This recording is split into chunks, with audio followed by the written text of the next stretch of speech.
Mayor Robinson, we are good to go. Well, thank you very much. Good evening, everyone, and welcome to the West Grey Council meeting of October 19th, 2021. On the item number 1, call to order, all members of council are present. There is a quorum for this meeting.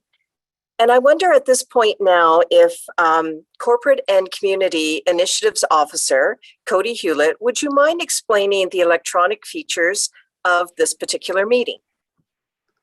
Good evening, and thank you, Mayor Robinson. Before I begin, if you get disconnected at any point, you can dial 1-647-558-0588 and enter the meeting ID for this meeting, which is 850-9797-1966. Both members of staff and council have been briefed on the various features of the Zoom meeting software and will be raising their hands physically on camera to speak.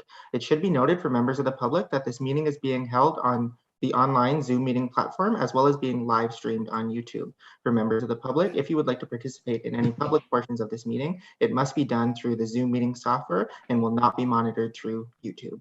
For members of the public, if you require any technical assistance throughout the duration of the meeting, you can send a chat message to myself, Cody Hewlett, Corporate and Community Initiatives Officer, and I will attempt to assist you. Thank you.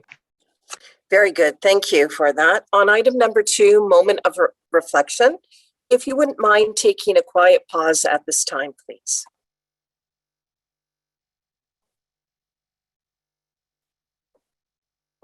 Thank you. Item number 3, declaration of pecuniary interest and general nature thereof. Members of council, is there anything to declare at this time? I have something to declare. It is a disqualifying interest with regard to item 11.2. Let me see, I just want to double check 11.2.2, as well as 13.1, as I have a close personal relationship with the property owner having a pecuniary interest in the subject drainage works. So prior to those particular items being addressed at this meeting, I will transfer the chair to our deputy mayor, who will conduct the meeting at that time. I'll also declare my interest on disqualifying interest at that time. I will not participate in the vote. I will not participate in the discussion. And in fact, you'll see me push my chair away from the desk at that time, just to disengage from the conversation. Okay, we are now going to move on to item number 4, delegation presentations. 4.1 presentation, Rakesh Sharma, PEng, GSS Engineering Consultants. And this is in regards to the Durham Water and Wastewater Capacity Assessment. I see that Rakesh Sharma has joined us. Good evening, sir. It's been a little while since we've been together on a council meeting, and I know our council for sure is looking forward to the overall presentation that you have for us. So please go ahead.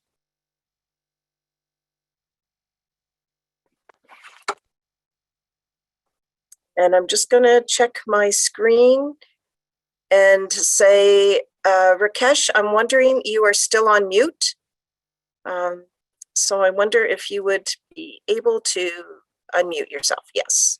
Yep. Thank you very much for making a nice introduction for myself.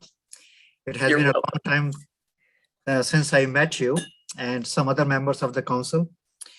So anyway, I will get down to the business. Good evening, everyone.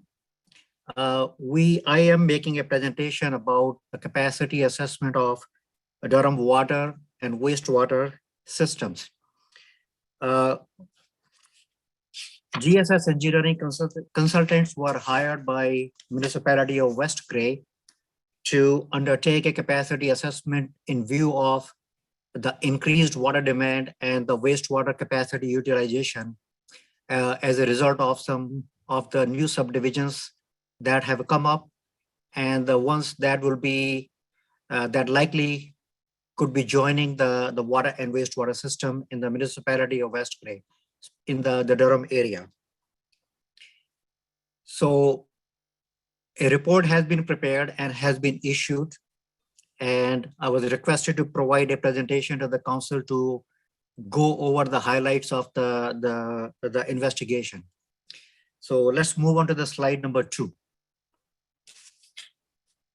So the purpose of the study is to determine the impact of the subdivisions, which is Sunvale and Bruce subdivisions. These two subdivisions have been already allowed to proceed.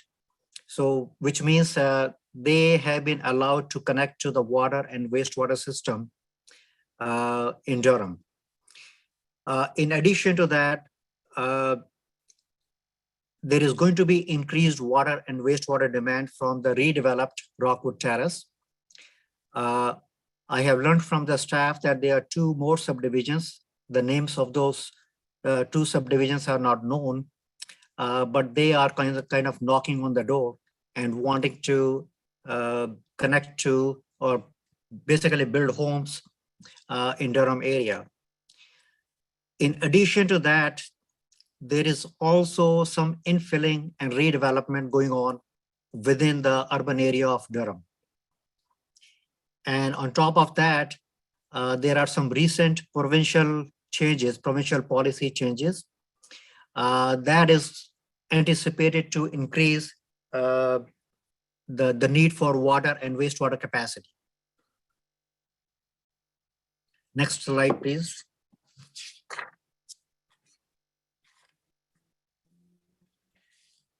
Okay, so before we go into the other details, let's look at what we are allowed to use. So the water treatment plant in the existing condition is allowed to supply water up to 3,011 meter cube per day. That is the water supply that comes from the 3 municipal wells that exist. One is near the Tim Hortons and the other one is near the river bank. And there are 2 wells, well number 2 and 2A. Now, that capacity is actually based on the maximum day. Now, understanding of maximum day is fairly important. The maximum day is the highest water consumption on any day in the year. I mean, people could argue that, well, we can maybe meet that water demand from the water storage, but that is not allowed. It has to be based on how much water you can treat, how much water you can extract from the wells, treat it, and supply to the distribution system. The second is the wastewater treatment plant. The wastewater treatment plant has a capacity of 2,184 meter cube per day. That is based on the annual average day. What that means is how much is the total sewage reaching the treatment plant divided by 365 days. So there is a big difference between the max day and the average day. Typically, as the towns and the cities grows, the disparity between the average day and the max day reduces. For a town of Durham, in the current situation, we have a max day factor, which is max day divided by average day of about 2.11. But as the town grows, it likely will have a max day, which will be 2 times the average day.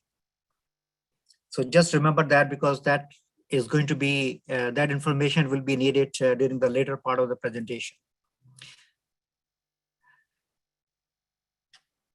Now, there are other components of the water system, which is water distribution system and the booster pumping station. So the water distribution system itself does not have any capacity restriction, other than that you should be able to supply water at the required flow and the required pressure throughout the distribution system. Same thing about the wastewater collection system. As long as you can collect the wastewater without flooding people's basement, and there is a smooth flow of the sewage in the sewers, you're fine. But the booster pumping station, that is, so in Durham, the booster pumping station is located at the water tower location. So the booster pumping station do have a restriction on how much water they can supply, because they received certificates of approval from the Ministry of Environment. And same thing goes on for the Bruce Street sewage pumping station. It is allowed to pump only certain amount of sewage flow. If the sewage flows increases beyond that, then you need to upgrade it and you need to get approvals from the Ministry of Environment. Next slide, please. So out of the existing capacity that we have, the current capacity utilization for water treatment plant is about 53%. Means out of 3,011, right now our max day demand is roughly about 1,603 cubic meters a day. Whereas for the wastewater treatment plant, it is about 51%. When I talk about the capacity utilization, I think what I have done is I had looked at the water and the wastewater records from Veolia, your operating authority, from period from 2013 to 2020. So like we have looked at the past 7 or 8 years record. And I had to disregard the very, very high capacity utilization for the water side. In 2014, the water consumption was almost 2,300 cubic meters a day. And in 2015, it was about 2,200 cubic meters a day. But I have disregarded that. And the simple reason for that is in those 2 years, we had very, very cold weather. So there are apparently 15 homes, they were allowed to leave their tap running to prevent the freezing of their water services. So that water was being used or is coming out of the water system, but basically getting wasted. In addition to that, there were water main breaks in those 2 years, and significant quantity of water was lost. So obviously those are unusual situations, and I decided to not factor them in the capacity utilization. Next slide, please.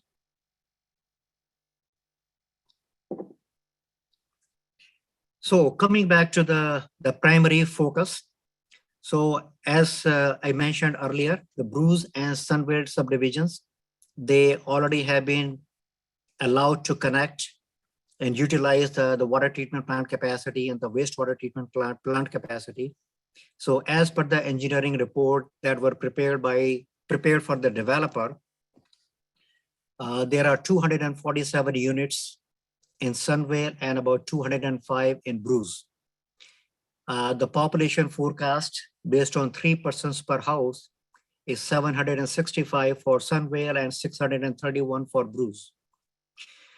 The water needs, actually in the engineering report from the developer's engineer was higher because they utilized a higher max day factor. I have reduced it down to a max day factor of 2. So I have actually reduced the water demand that they projected. So their water need for Sunvale is 688 cubic meters a day and 568 cubic meters a day for Bruce. Wastewater 355 and 290 cubic meters a day. Next slide, please. So if we consider those capacities as committed capacities, so the impact of those 2 subdivisions would be that when they are fully utilized and they are consuming water and wastewater at the rate that has been projected by their engineer, and we have used that number, you will be left with a water treatment capacity of about 152 cubic meters a day and wastewater of roughly about 416. In a ballpark number, water treatment plant capacity of 152 cubic meters a day will support roughly maybe 70 homes. So that means, I mean, after making commitment to, having made commitment to those two subdivisions, we don't have much capacity left. Water side is worse than the wastewater side. Next slide, please.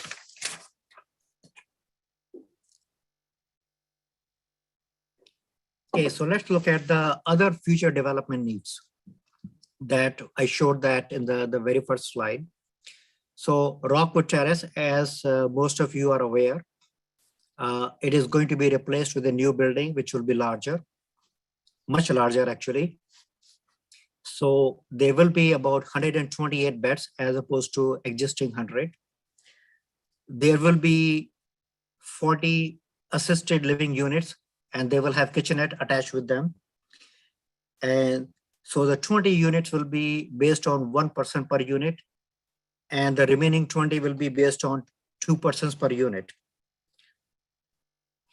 In addition to that, the Rockwood redeveloped Rockwood Terrace would have 60 units, out of which some will be subsidized rental and some will be affordable rental.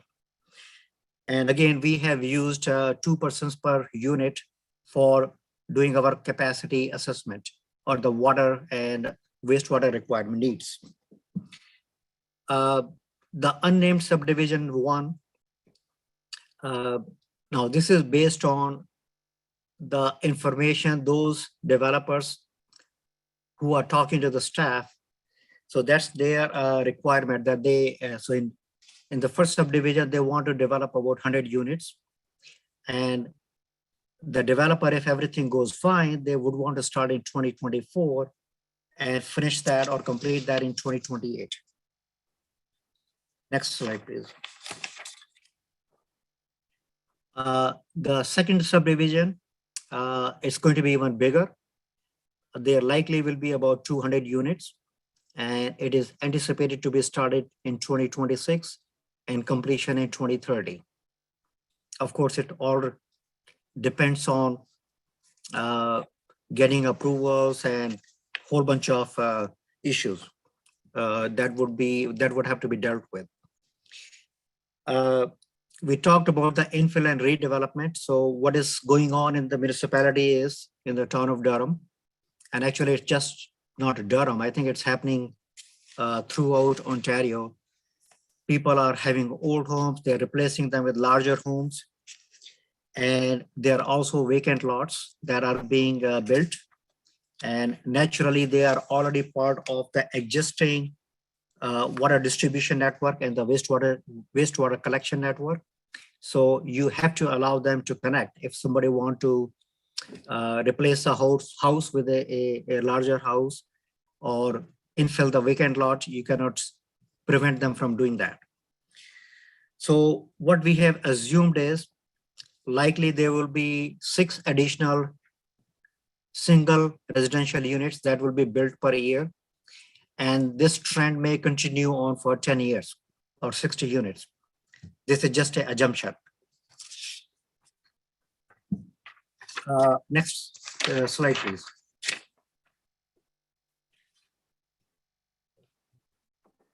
The provincial policy impact.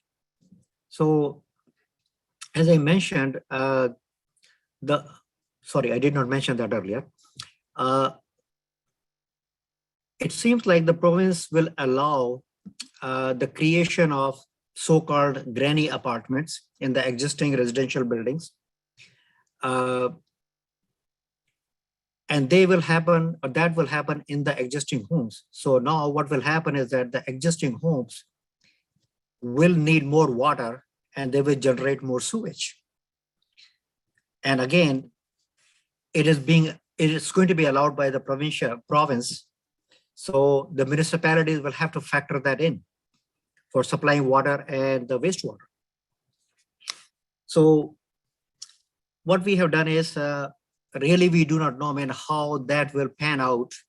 So we assume that maybe about 8% of the homes in the existing urban area of Durham will be converted or will be affected by the provincial policy. So we may now have maybe an additional 92 units or equivalent units in the next 10 years. And those granny apartments likely may have an average of 2 persons per dwelling unit. Next slide, please.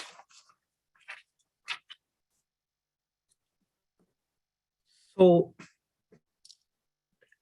all that I talked about in the previous slides, let's translate that into the actual water and wastewater numbers.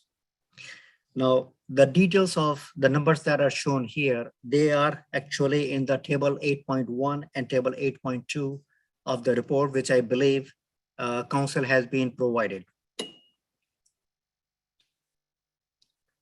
So Rockwood would need an additional approximately 190 cubic meters per day, and they would be contributing about 104 cubic meters per day of wastewater. Subdivision 1, 270 for water, 145 for wastewater. Subdivision 2, which is twice as big as subdivision 1, 540 for water and 290 for the wastewater. Infill and redevelopment, 108 cubic meters per day for the water and about 54 for the wastewater. And the provincial policy impact will be roughly about 166 meter cube per day for water and about 83 cubic meters per day for the wastewater. So as you can see, the total is about almost 1,270 cubic meters per day of water and about 675 for the wastewater. So this is what we also may have to provide over and above that we will supply to Sunvale and Bruce. Next slide.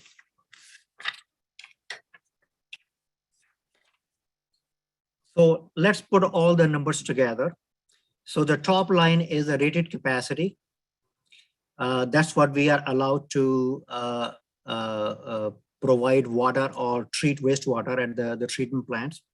So that number cannot change in the existing condition. The current utilization, 1603 for water, 1123 for the wastewater. Sunvale and Bruce, 1257 for water and 645 for the wastewater and the future development. So if we factor all of that in, if you look at the bottom line, we have a shortfall in rated capacity and a significant one. Almost 1,100 cubic meters a day for the water and about 260 cubic meter per day for the wastewater. Wastewater is not as bad as water because it's designed for the average day as opposed to the max day. Next slide. So what this is a graphical presentation of what will happen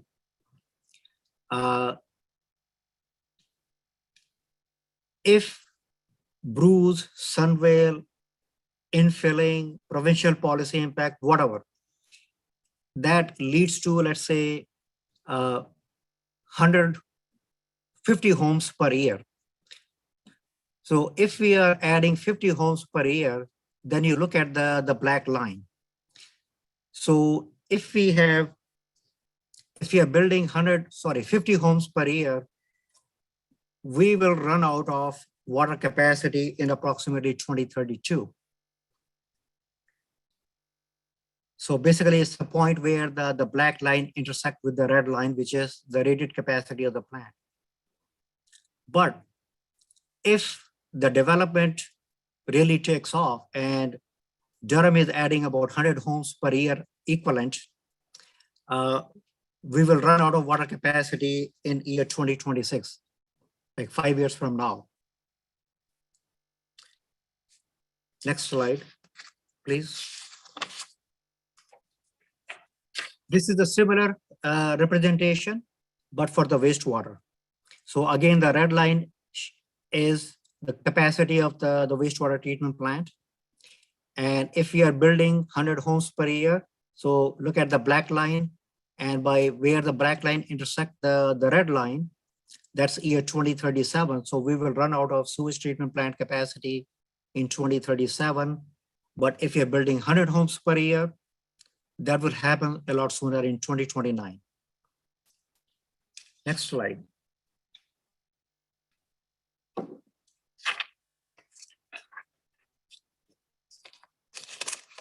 when we were doing all this, we were analyzing all the data that we had.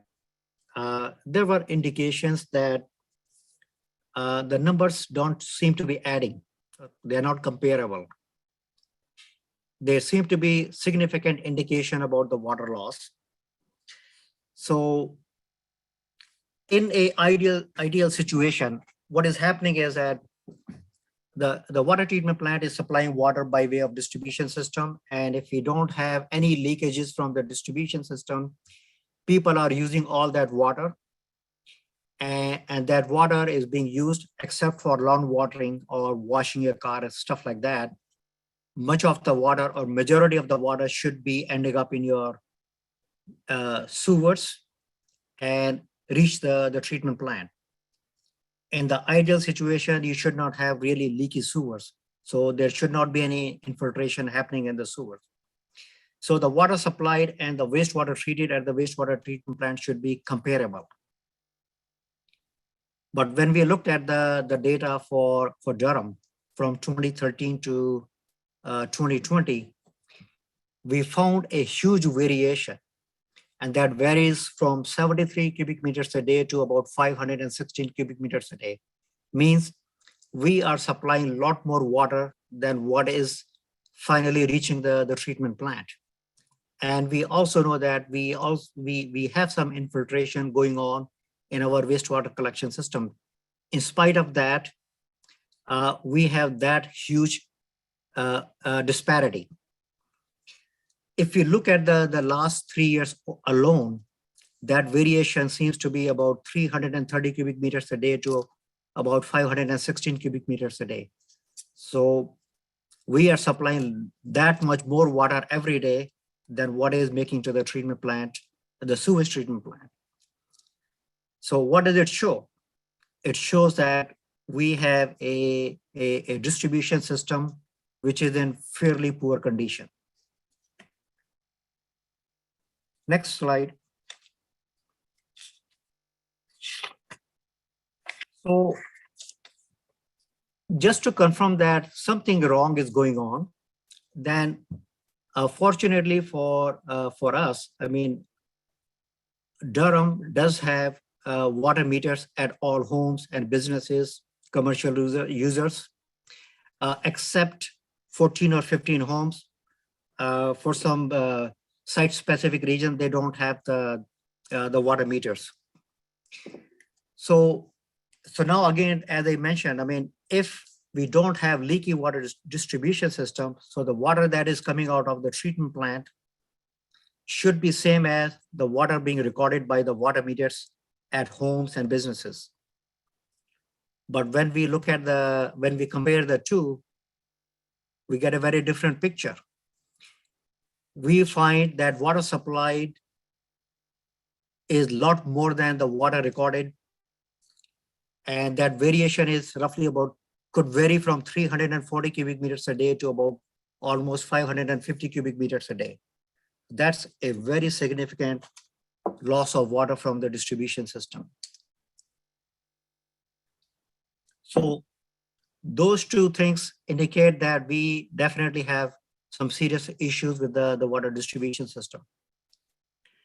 After this report was done and the presentation copy was provided to the staff, in the meanwhile, I have been telling Veolia, the operating authority, to do a crude test where what you do is you shut down your water treatment plant and you supply water from your water towers only. And then you look at, I mean, so you typically do that like maybe starting at like 1 o'clock in the morning and do it for 2 or 3 hours. So during that period, I mean, everybody is sleeping, or most of the majority of the people are sleeping. So if you see a significant water loss, that is an indication of the distribution leakage. So the 3-hour test showed that there was approximately 80 cubic meters of water used in 3 hours from 1 a.m. to 4 p.m. So that roughly translates to about 26 cubic meters per hour or 26,000 liters per hour. Yes, there might be some people waking up at the night and flushing toilet or whatever. But if I try to translate that into the number of flushes per hour, it comes at the rate of about 9 liters per hour. That would amount to roughly about 3,000 flushes in 1 hour. I don't think that is, I don't think that would be happening. Or if people are taking shower, that will be equivalent to about almost 135 showers per hour based on like 15-minute shower. So I don't think that is also happening. So what that is, so assuming that out of 25, maybe 10 is the genuine use and 15 cubic meters per hour is getting lost from the distribution system, that number translates to about 360 meter cube per day. So now we have 3 factors that are pointing in the right direction. They all are indicating that we have a problem with our distribution system. So if you are not having that distribution system problem, you would have that much more capacity available. Next slide, please. So let's look at the other impact of the future growth. Now, they were not studied in detail in the report because we are only focused on the capacity of the water plant and the wastewater treatment plant, but there are other things that may become worrisome for the municipality. Or so I'm just going to touch base on them so that you're aware that there could be other issues too. So as I mentioned earlier, when you are going to have growth in different parts of the distribution system, increased water demand, what can happen is that you may find that the existing water mains are not large enough to supply the required quantity of water at the required pressure. If you're going further away from the water mains, your fire hydrant may not be able to supply the required fire flows also. And that can be only confirmed by way of running computer models. We call it WaterCAD modeling. Same thing or similar thing for the sanitary collection system. If you are adding 200 homes and they are all discharging into one sewer, let's say that's going down along the Garafraxa street, what can happen is that now you may find that that sewer is not large enough to carry that much additional sewage flow. And so you may have to do upgrading of the sewers also. What can also happen is that the sewage pumping station, which has limited capacity, may suddenly experience overloading. And if you don't increase the pumping capacity, you could have like the sewage overflows into the river, something that Minister of Environment will not be happy about. Next slide, please.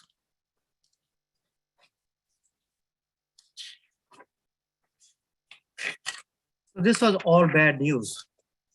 So where do we go from here?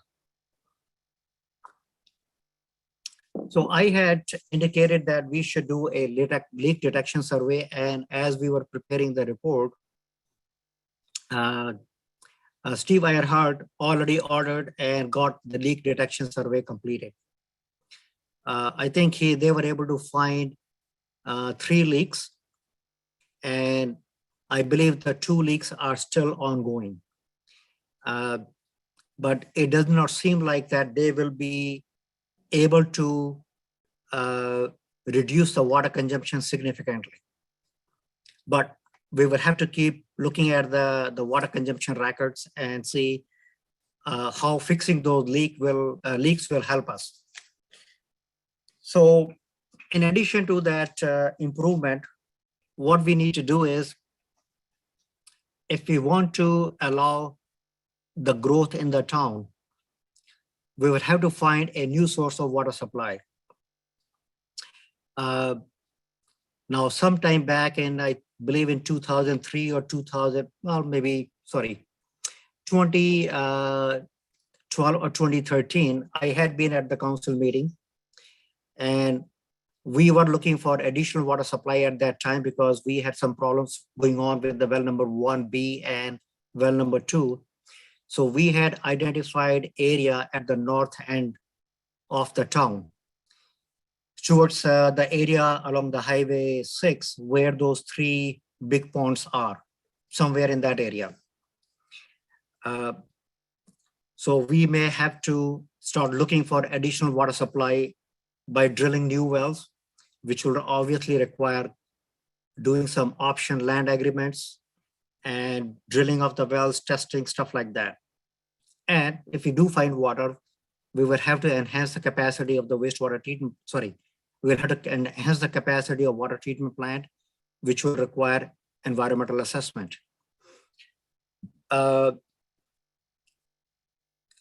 What else we can do is we could try and reduce those leakages. So what we could do is, we know that, typically the water mains that are made of cast iron or ductile iron, when they are really old and depending on the soil condition, they start corroding and start leaking water. So based on the age, the material of construction, and the water break history, I think the staff with my help can prepare, identify the area where the water mains can be replaced. And on top of that, those 15 homes which are allowed to leave the taps running, I know there is a site specific condition, but I think we may have to find ways to stop that wastage. Now, I would want to caution about one thing, is that like, even if we replace water mains, so typically, as you are aware, we can replace the water main within the street. We will replace the water service connection up to the property line. So what we can do is we can stop all the leakages if we know the leakages are happening up to the property limit. What may still happen is that past the property limit, you could have the service pipe that is going to the house, it could still be leaking. And it will be hard to control that. There are ways to deal with it. And when we get to that, I will be able to help with that. You could pass bylaws, and if for instance, the staff is replacing let's say a curb stop, and they find that the water pipe on the other side, on the private side of the property, is galvanized pipe, or the pipe doesn't look in very good condition, then you know that that pipe is likely leaking. And by way of bylaws, you might be able to, I wouldn't say force the people. You could lead them to change or fix those water main pipes.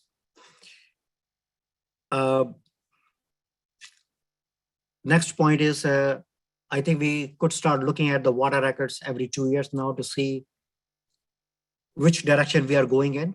Are we losing the capacity faster than we originally thought or originally analyzed? And like we would be able to see the impact from the Bruce and Sunvale as the homes are getting built, how fast the capacity is depleting. I also added the water distribution modeling, which is if we are going to be doing allowing new subdivisions to come up, we'll have to make sure that there is enough water supply available at the end of the pipeline. Next slide, please. The wastewater. We had done some about, I would say 3 or 4 years ago, we started doing some sewage collection system monitoring. And we found that during the periods of heavy rains or high water table, our sewage flows increases substantially. You see high peaks. So what happens is, you could have the water table high, and if you have leaky sewers, the groundwater could be entering the the sanitary sewers. And so we could undertake smoke testing. So what smoke testing would do is, it always does not produce desired results, but it's a very, very cheap test as compared to any other measures. So what you do is you push smoke in the sanitary sewer, and if you see that the smoke is coming out from somebody's roof, that means a roof leader is connected to the sanitary sewer. Or if you see it's coming out from a catch basin, then you know that your catch basin is connected to the collection system, which it should not be. We could do the manhole inspection program because manholes are known to contribute a lot of infiltration. So all it requires is somebody who knows what they're looking for, remove the manhole cover and see signs of infiltration. And if you find that out of maybe, let's say, if there are 300 manholes and about 100 are showing signs of infiltration, then you can focus and fix those.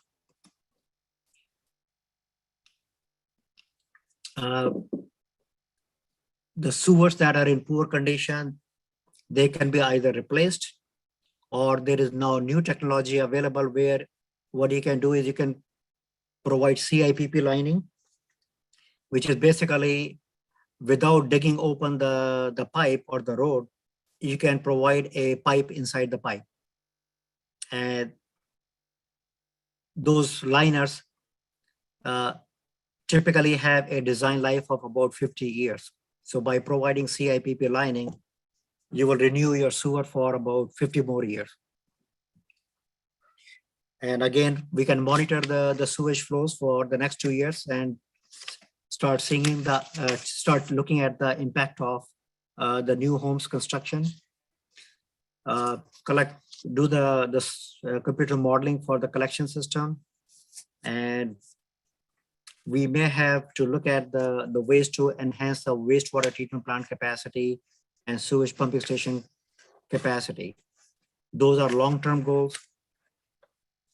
It requires a fair bit of time to upgrade the sewage plants or the water treatment plants. So that would really conclude my presentation. I'm sure you would have a lot of questions for me. We can go over that. Thank you very much, Rakesh Sharma, for the detailed presentation, including all the data and future steps forward, immediate as well as future steps forward.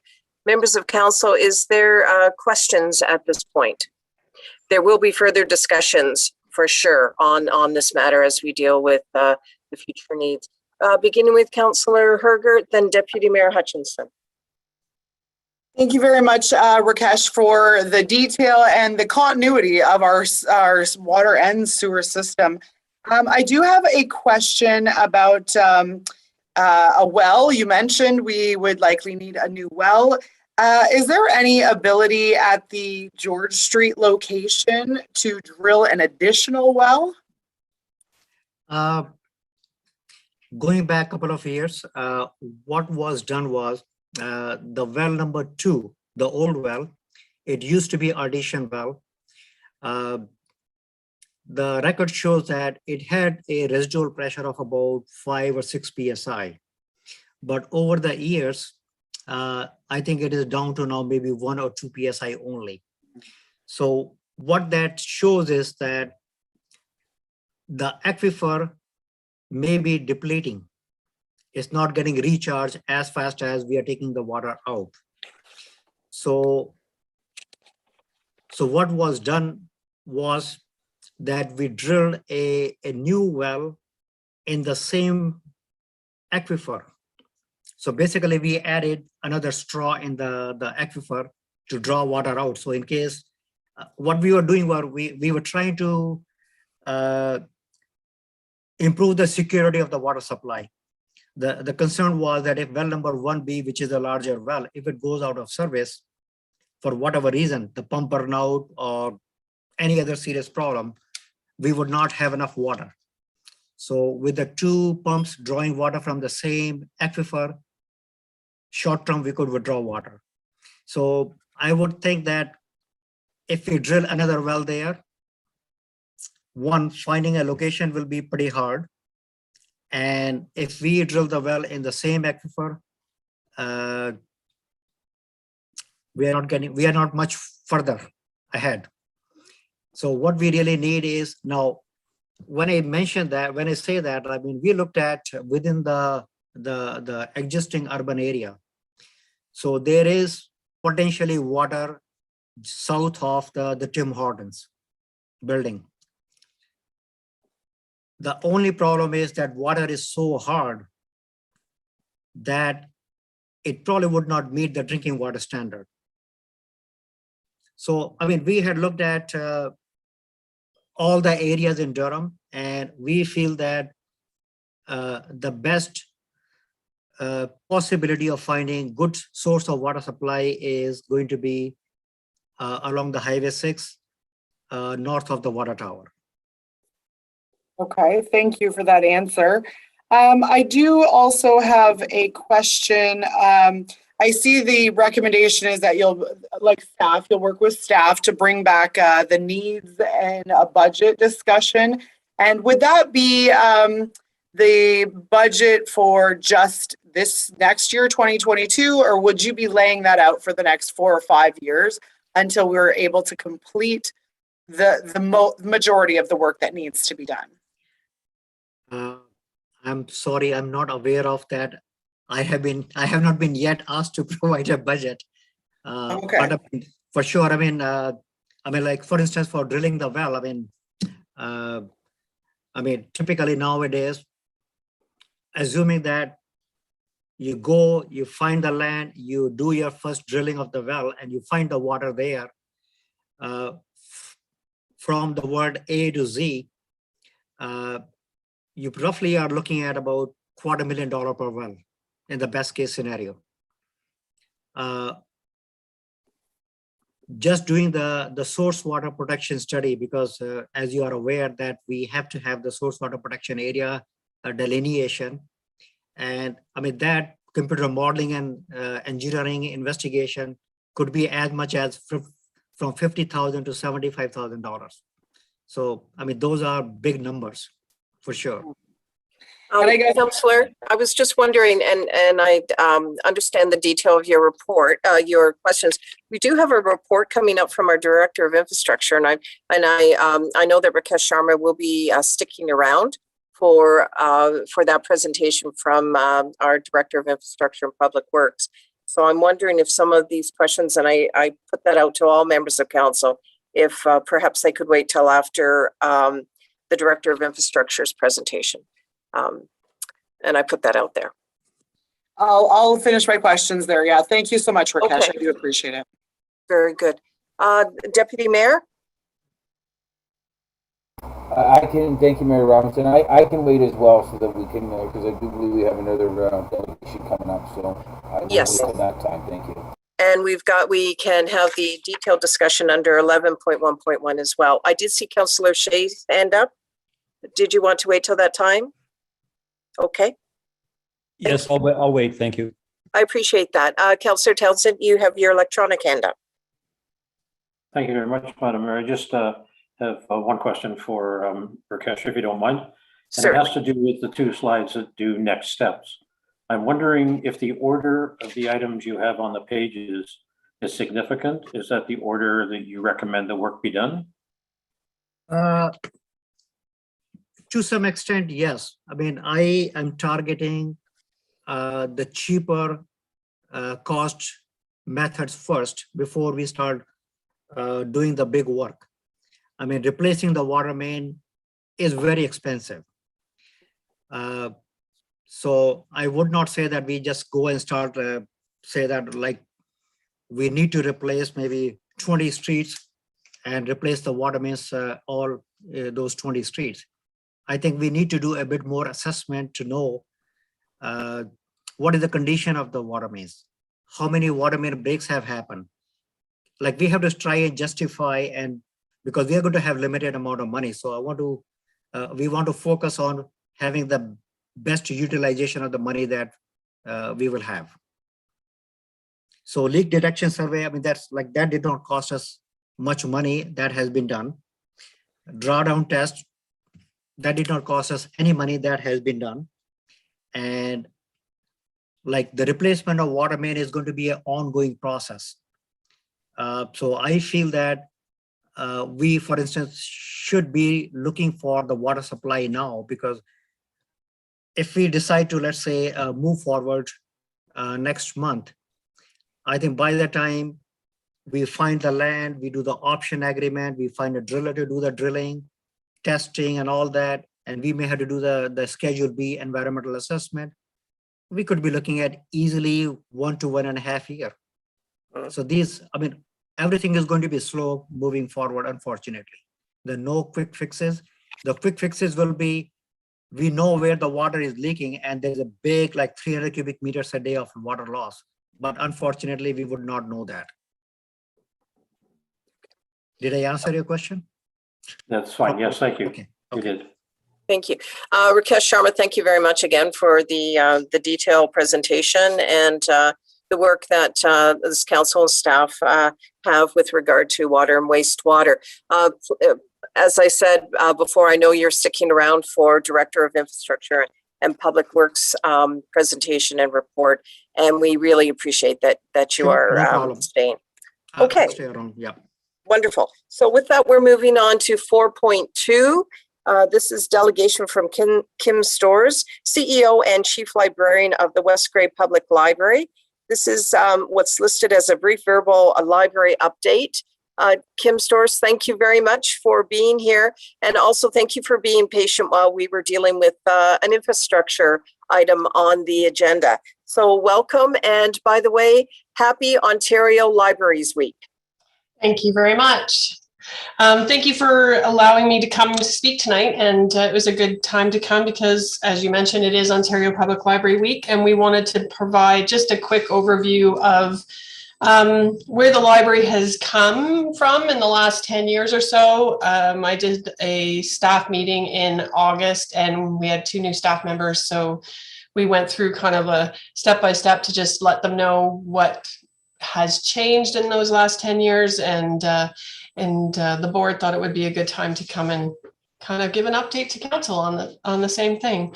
So it is very quick and brief, and we are very happy with how we've grown, and we wanted to celebrate that growth with you tonight. So in overall, what we did is 10 years ago, as some of you might know, we had, four buildings, 5 staff members, and we did very little programming, mostly focused on children and youth programming, very little adult programs. There was some book clubs in there, and then every now and then we would do some genealogy. Computers were used a lot in the branches, more so than our Wi-Fi at the time. Devices or individual devices just weren't as accessible at that time. And so we did have a lot more people coming through and using our computers. Most of our hours for staff hours, and they were all part-time except for the CEO at that time, were front-facing or public-facing. So there was few hours that anybody worked behind the desk to be able to do any of the administrative work. So that gave us longer periods of time to do interlibrary loan or, ordering new books, let alone processing and getting them on the shelf. So it took a lot longer for people to actually get their new books given to them, might have been a week or 2. And then also we didn't do a lot of promotion. We just started Facebook probably about 8 years ago. And our website was just very minimal and pretty basic. So there wasn't a lot of promotion that way. It was mostly getting out and doing posters and, word of mouth and such. Now where we've grown to is as we have 8 staff members and 3 buildings today, and most of those staff members are still public facing, so they're still out helping the public, and we've actually been able to grow the hours behind the desk to be able to help with that administrative side of the library. So we are now able to get books out within a day, it's usually a day to 2 day turnaround for any new books coming in the building. Interlibrary loan is a lot more intensive actually now than it was before, because before we used to be able to send it out on courier, and then that stopped with the pub, when Ontario stopped the interlibrary loan side. So now it actually gets mailed out. So it's more intensive from the staff side for that, and having that back of office time to be able to get that done is much needed and definitely worthwhile. We also have noticed that the demands are increasing with our social media, and especially with, and I'm sure everybody else is, with COVID and how we had to kind of switch to the digital side of things. And with the board strat plan, they wanted us to do more promotion. So our promotion has actually expanded to include newspaper, as well as radio. So we do PSAs on the radio, on our social media, which we now have Facebook, Instagram, and YouTube. We have a brand new website that we just did this year, and we do the chamber and the municipality's website as well as still word of mouth posters and everything that we were doing before. So we've expanded that within the last year, and it kind of was part of, as I said, part of the board's strat plan. So that's been something that we're very proud of. And I believe it's been very successful. And it was at the best time when COVID hit, so that we were already starting to think of how we could start doing more of that digital promotion. And, when we were closed or when we were working from home or curbside, we were able to, put those time and those hours into developing that process.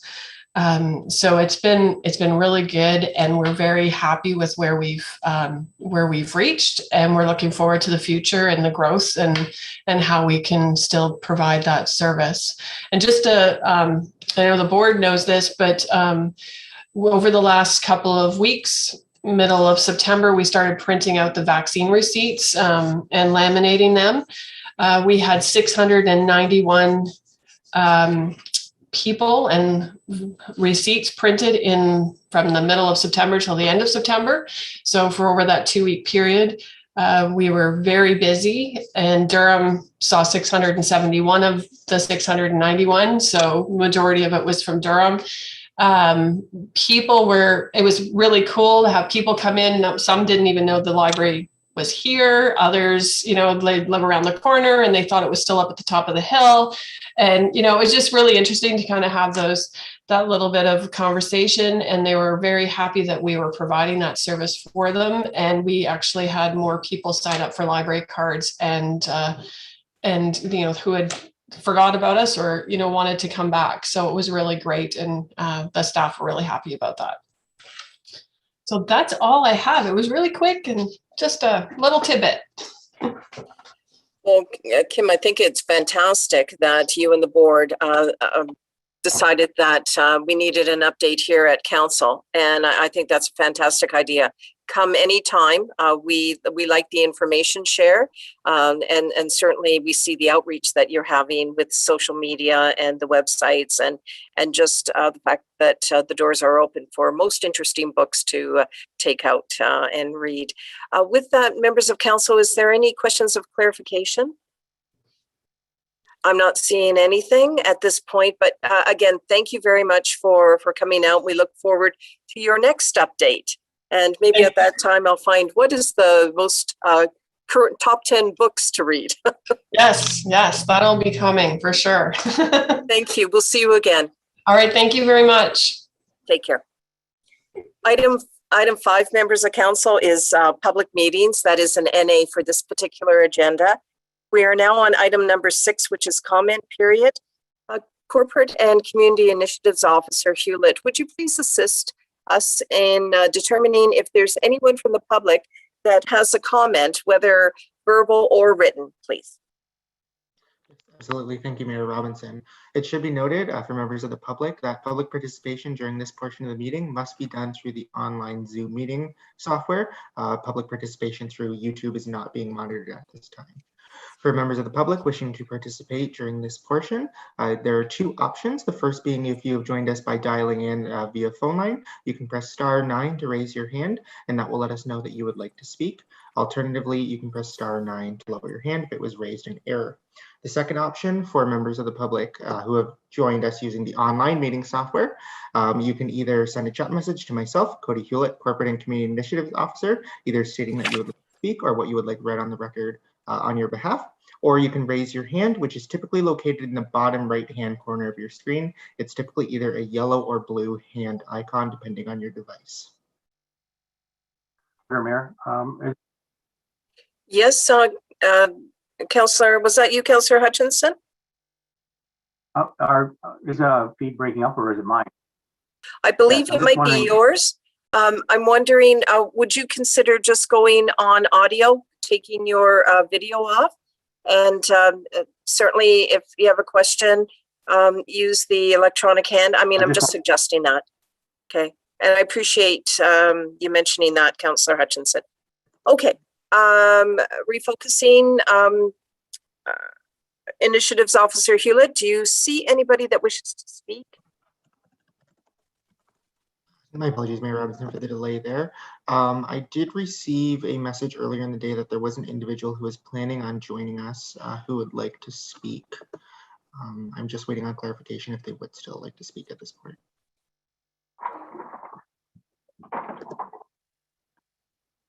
You are you sending a text message to this individual, or shall I just announce it, or how are you Yes, proceeding with that? I am reaching out through Zoom. Thank you.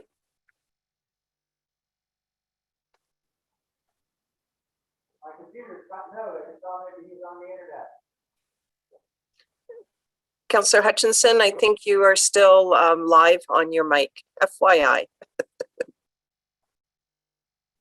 Through you, Mayor Robinson, I have muted Councillor Hutchinson as I believe he stepped away from his device. Thanks for helping.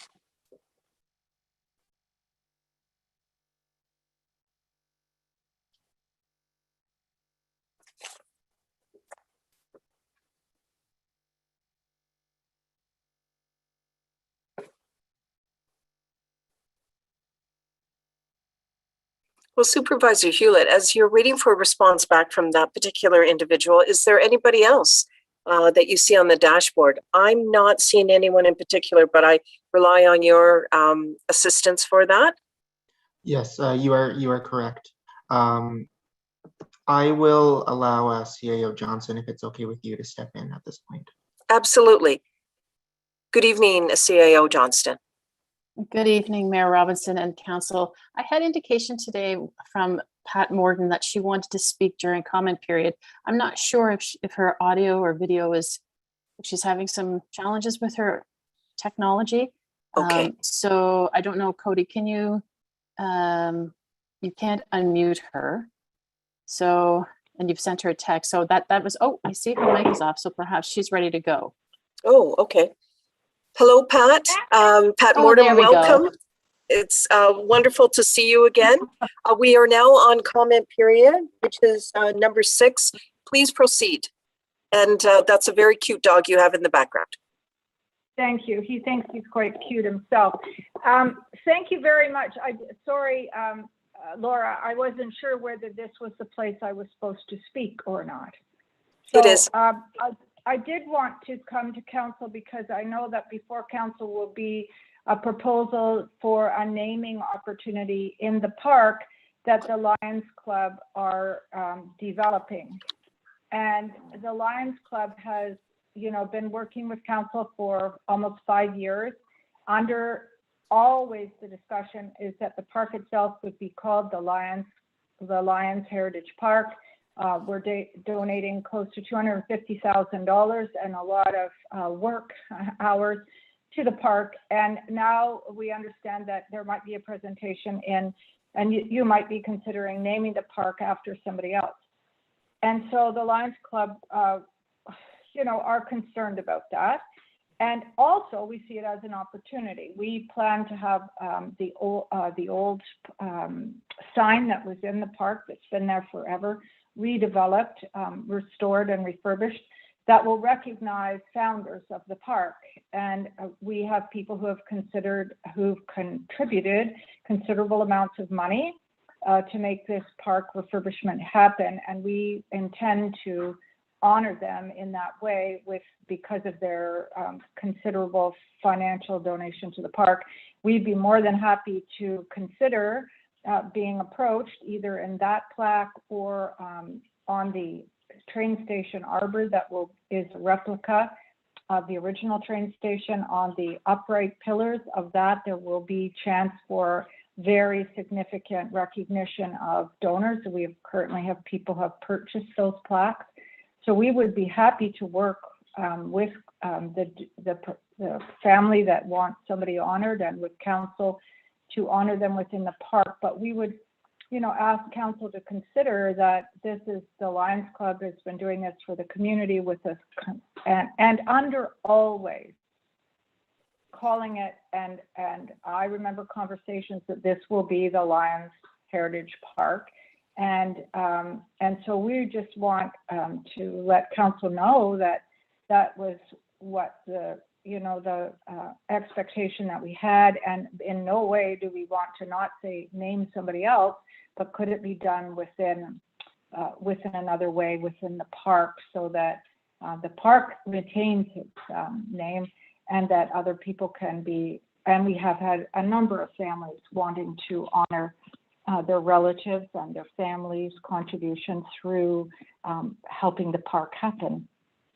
And so I think that's just what I want to bring to council, to say that this has always been our conversation. I've been to council many times to make presentations on the Lions Heritage Park. And I know that the Lions are quite worried about this in the sense that their contribution is not being recognized. And certainly, I suppose everyone else has those concerns as well. But we think that there's a way to honor people and other families have done that. They've come directly to us, and they are making significant contributions to the park, for which they will be recognized within the park. We're very excited. You can all see the park started. Indeed. And I also want you to know that it is our plan, along with Don Trumbull, who's donating the Christmas tree, to have the Christmas tree planted and ready for the Christmas tree lighting ceremony, and have a safe footing. Certainly the park won't be finished, but it is our goal, and that the concrete will be poured, and soon the bridge will be open again. So just in case people are asking you, we really know that people use that bridge a lot, and I hope you can even see the bridge now, because you can see it and it looks so fabulous. So we'll, I know I talked to Laura today, and we'll work with Cody and Deb Elliott, who's been working so hard for the Lions Club, to make sure we have power there and that we have safe footing and seating for people. So I think that's all I want to say. Well, thank you, Pat Morden, and indeed, we really appreciate that you're here today to provide those comments on behalf of West Grey Durham Lions Club. It's information we needed for certain. I'm going to say on behalf of council, we're very proud of the Lions Club. We're very proud of the work that's being done on the Heritage Bridge and Park. We're seeing the development almost daily in terms of the completion and what it will mean to the community. So we very much appreciate that you came forward with this information, and please let the Lions Club know that we do very much appreciate them. It's a message that I feel that needs to be carried. So. Thank you, Mayor. Thank you. Okay. Supervisor Hewlett, is there anyone else that wishes to speak on item number 6, comment period? Thank you, Mayor Robinson. Just taking another review of everything. I believe that concludes all members of the public wishing to speak during this portion. Okay, well, thank you very much. Item number 7 is unfinished business for this particular agenda. That is an NA. Item number 8, adoption of minutes. We'll take these individually. So 8.1, October 5, 2021 regular council meeting. Any comments, members of council? 8.2, October 5, 2021 public meeting. Councillor Hutchinson, you have your hand up, please. Sorry, I'm having a little technical issues here. Okay. I wanted to comment on 8.1. I just thought maybe there was an error there, and I'd like to just point it out. Maybe it isn't an error, but I wanted to bring it to the attention. So it's on page 24. Okay. The agenda. I just have to find it here myself. Yeah, page 24 of the agenda, page 5 on the minutes.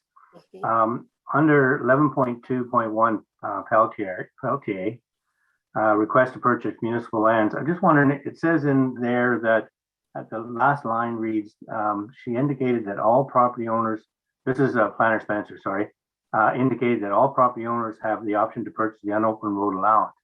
I'm just wondering, maybe it's a technicality, but my understanding that unopened road allowance, that it's the adjacent property owners that have the option to purchase. If we allow all property owners, then you get into the problem where people buy in chunks of land and don't have access. So I think the wording, if I'm correct, according to the bylaw, says that all adjacent property owners have option to purchase unopened road allowance. Okay, thank you for that inquiry. I'm going to go over to our clerk, Genevieve Sharback. In terms of that last sentence, and do you have any particular comment on that? Thank you, Mayor Robinson. No, I don't. I think it's once the land is declared surplus, it is posted for sale, and abutting property owners are certainly notified of that, but it is a public sale of land process.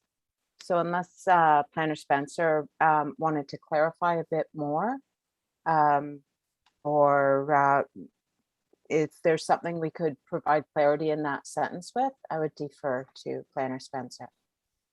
Okay, Planner Spencer, thank you for being here at this meeting. In terms of the last sentence, is there an ability for a bit more clarification, or is it where it needs to be? Please elaborate. Thank you, and through you, Madam Mayor.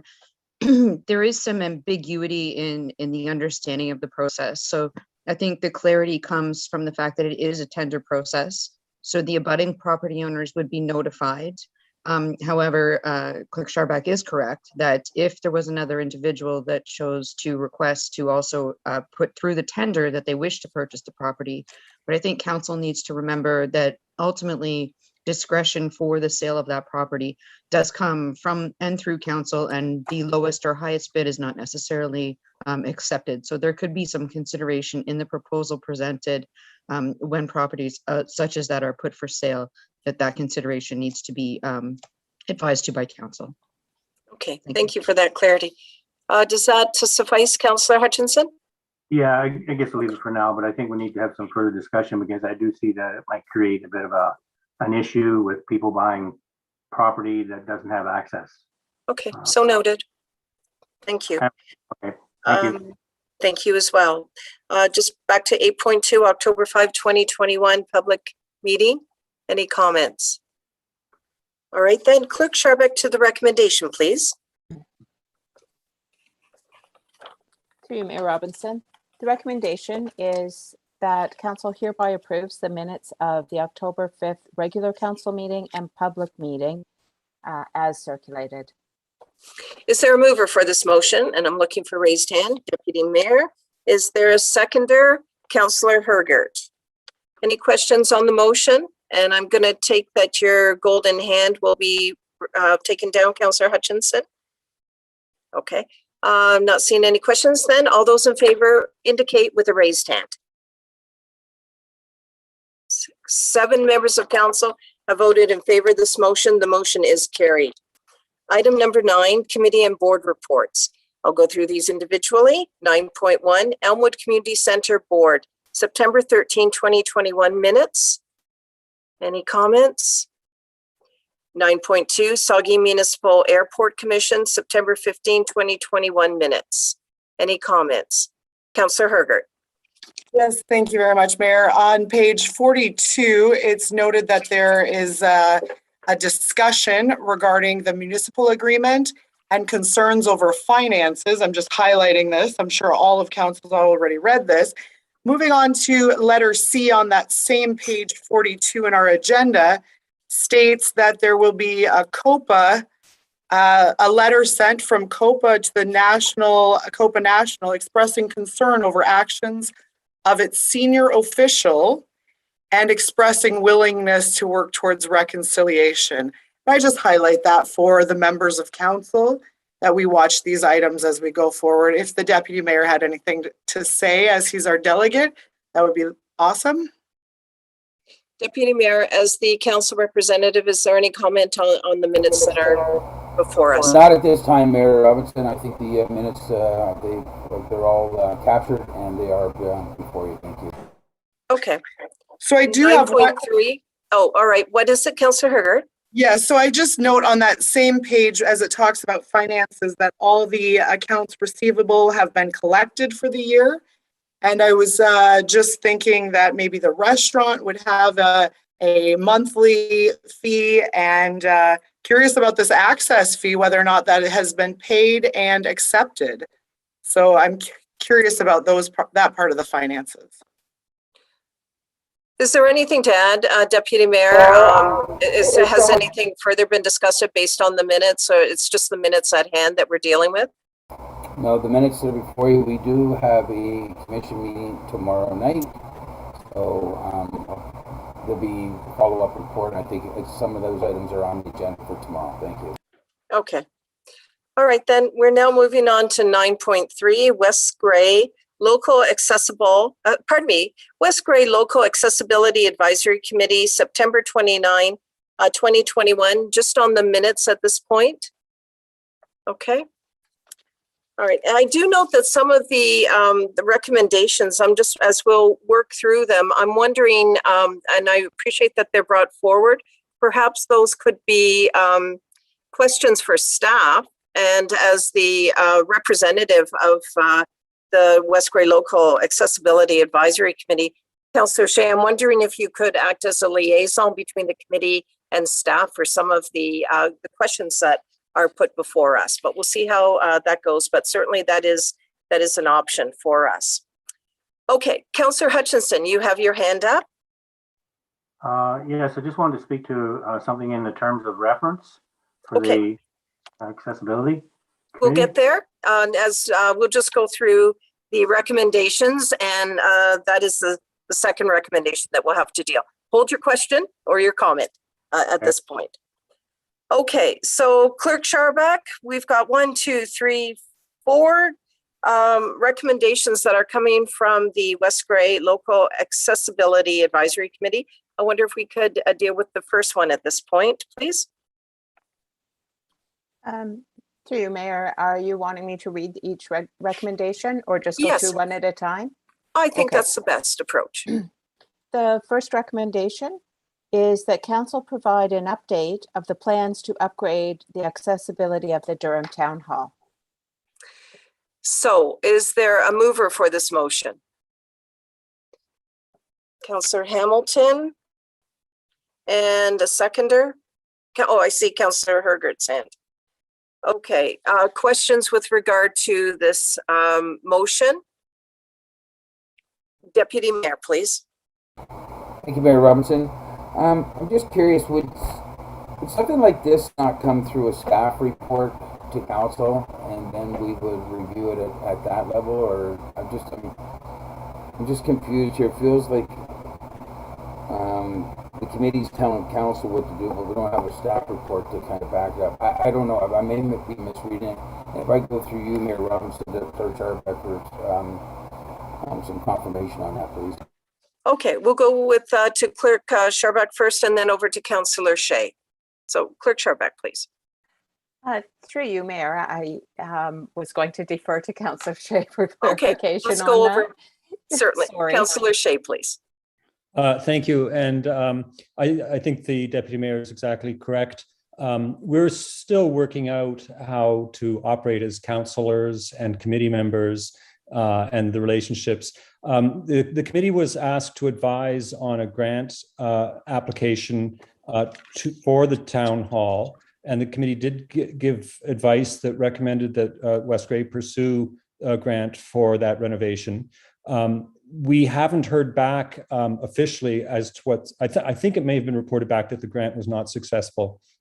But the committee just wanted to know, will those plans still be undertaken at a future date, or is the plan now just abandoned? And because we were operating in an official capacity on this file, we wanted to ask through an official channel rather than just have me chat with a staff person. So I think the hope was that we could ask council, and council would ask staff to provide a report, and then that report could be forwarded to the committee. We certainly weren't trying to make extra work for anyone or skirt around the edges. We're just trying to do this by the book. Yeah, and I think that's good. I see this as a question that certainly the liaison opportunity, Councillor Shay, that you could have with staff to find out the status of a funding source, but definitely I see the process in terms of referring it to staff for a response back. Clerk Sharbuck, you did have your hand up. Thank you. Through you, Mayor Robinson.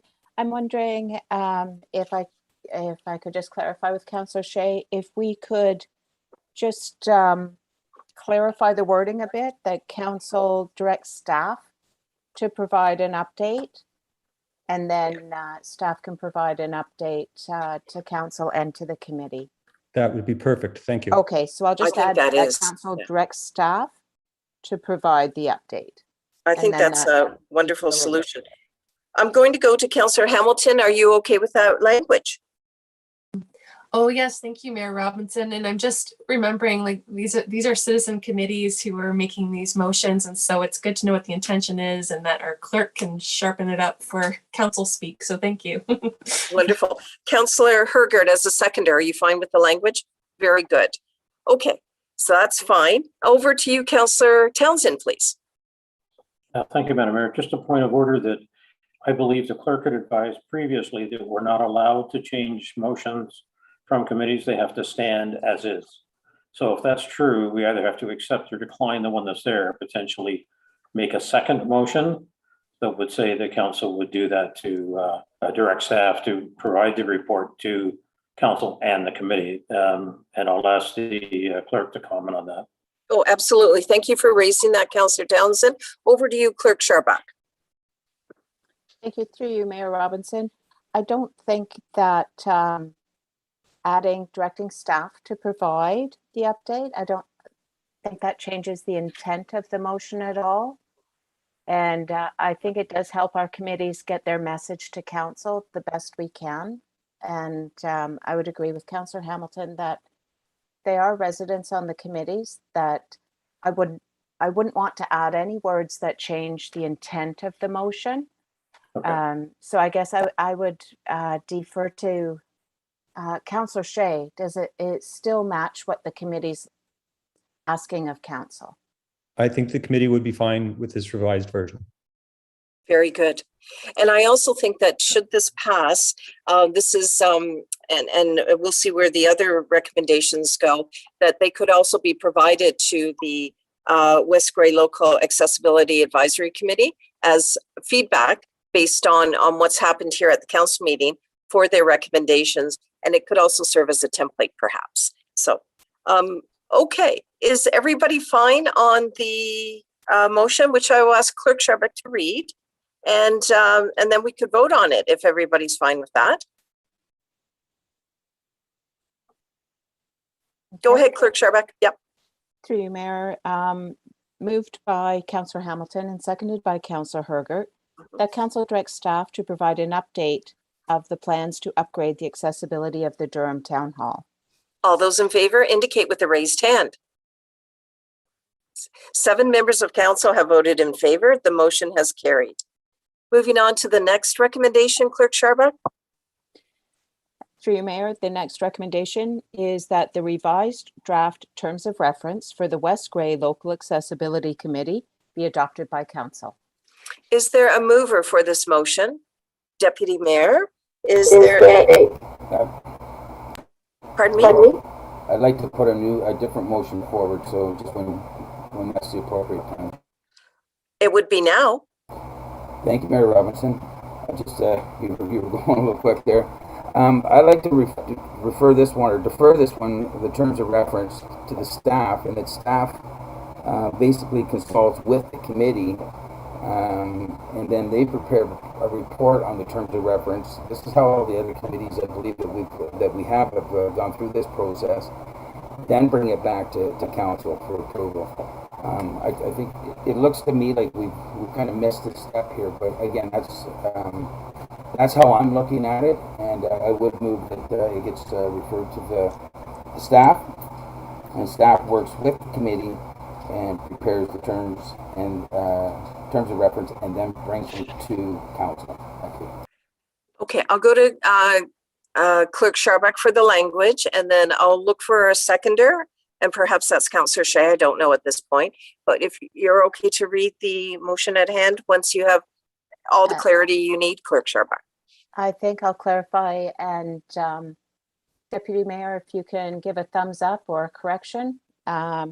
Moved by Deputy Mayor that the terms of reference for the West Gray Local Accessibility Committee be referred to staff, and that staff be directed to consult with the committee and bring back a report to council with the draft terms of reference.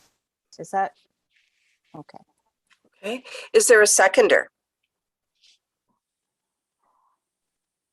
Councillor Hutchinson. Okay. Okay, Councillor Shea, please, you did have your hand up. Councillor Shea, is your screen frozen? I'm not certain. Yes, please go ahead, Councillor Shea. Yes, no, just to confirm, we did develop these terms of reference in consultation with the clerk. So we had a draft that we prepared. We presented those to the clerk. She reviewed them. She attended one of our meetings. We discussed it, and this is how we moved forward. So I don't think we've skipped a step. I think if people have questions about the terms of reference, they should ask them. But otherwise, I think that the committee is eager to be properly empowered after having been operating for almost 3 years without a terms of reference. So we're just trying to tidy things up. I'm just a little nervous that it might be perceived as over bureaucratization by a group of citizens who's doing this on a volunteer basis, that they're getting tangled up in red tape by council. So I'm just a little nervous about that, but I do understand that protocol and proper procedure is important. So that's all I can really share at this time. Clerk Sharbuck or also CAO Johnson, in terms of the development, has these terms of reference been, reviewed against our overall terms of reference? And I'm just noting maybe the composition and request for a secretary. So if you could comment based on what Councillor Shea has provided the information. Either Clerk Sharbuck or CAO Johnson. Okay, CAO Johnson, please go ahead. Thank you, Madam Mayor.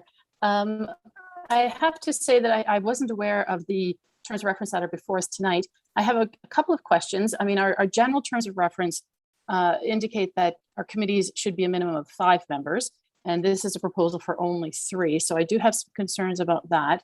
And also, none of our committees have staff support to the degree that this committee is requesting, in fact, in the shape of a reporting secretary, which is quite a resource that I'd have to put some thought to. So I would really appreciate the opportunity to meet with the committee to find out and understand what their drivers are and how how they're deviating from the general terms. Typically, we have all committees follow the general terms of reference, and then their mandate is what council approves, which has some wonderful language in here for the mandate, but it's the composition piece that I think we should explore, just so I have the clarity and can support them in the way that they probably are looking for. Thank you. And Clerk Sherbeck, do you have anything to add on that? No, Mayor, I have nothing to add.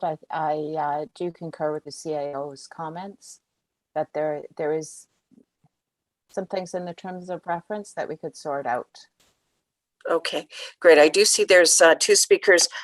Should this motion be passed, my concern is that on the second line, it's, well, the West Grey Local Accessibility Advisory Committee will provide recommendations, advice, and information to the municipality. And I'm wondering if that is to council. It's a reporting mechanism to council. So that's, should this motion get passed, I wanted to highlight that. Deputy Mayor, then Councillor Townsend, please. Okay, thank you, Mayor Robinson. I'll be brief. I'm not trying to create any red tape here or anything. I did read the report in great detail, and I didn't see, I could not find anywhere in there that I've seen any staff input, and that would alarm me. And there was a couple of parts to the terms of reference that, again, the CAO has identified one, and those were just little things. So I think just a further consultation is really what I was thinking. Nobody wants to hold it up. We all completely support the committee. We respect what the work's going to be done, and we realize that you've been waiting a long time to get going. So, we can get that part done. I'm sure the clerk can help us get it on an agenda sooner or later and get the terms of reference passed by council, and you can move forward. Thank you very much. Councillor Townsend, please. Thank you, Madam Mayor. Through you.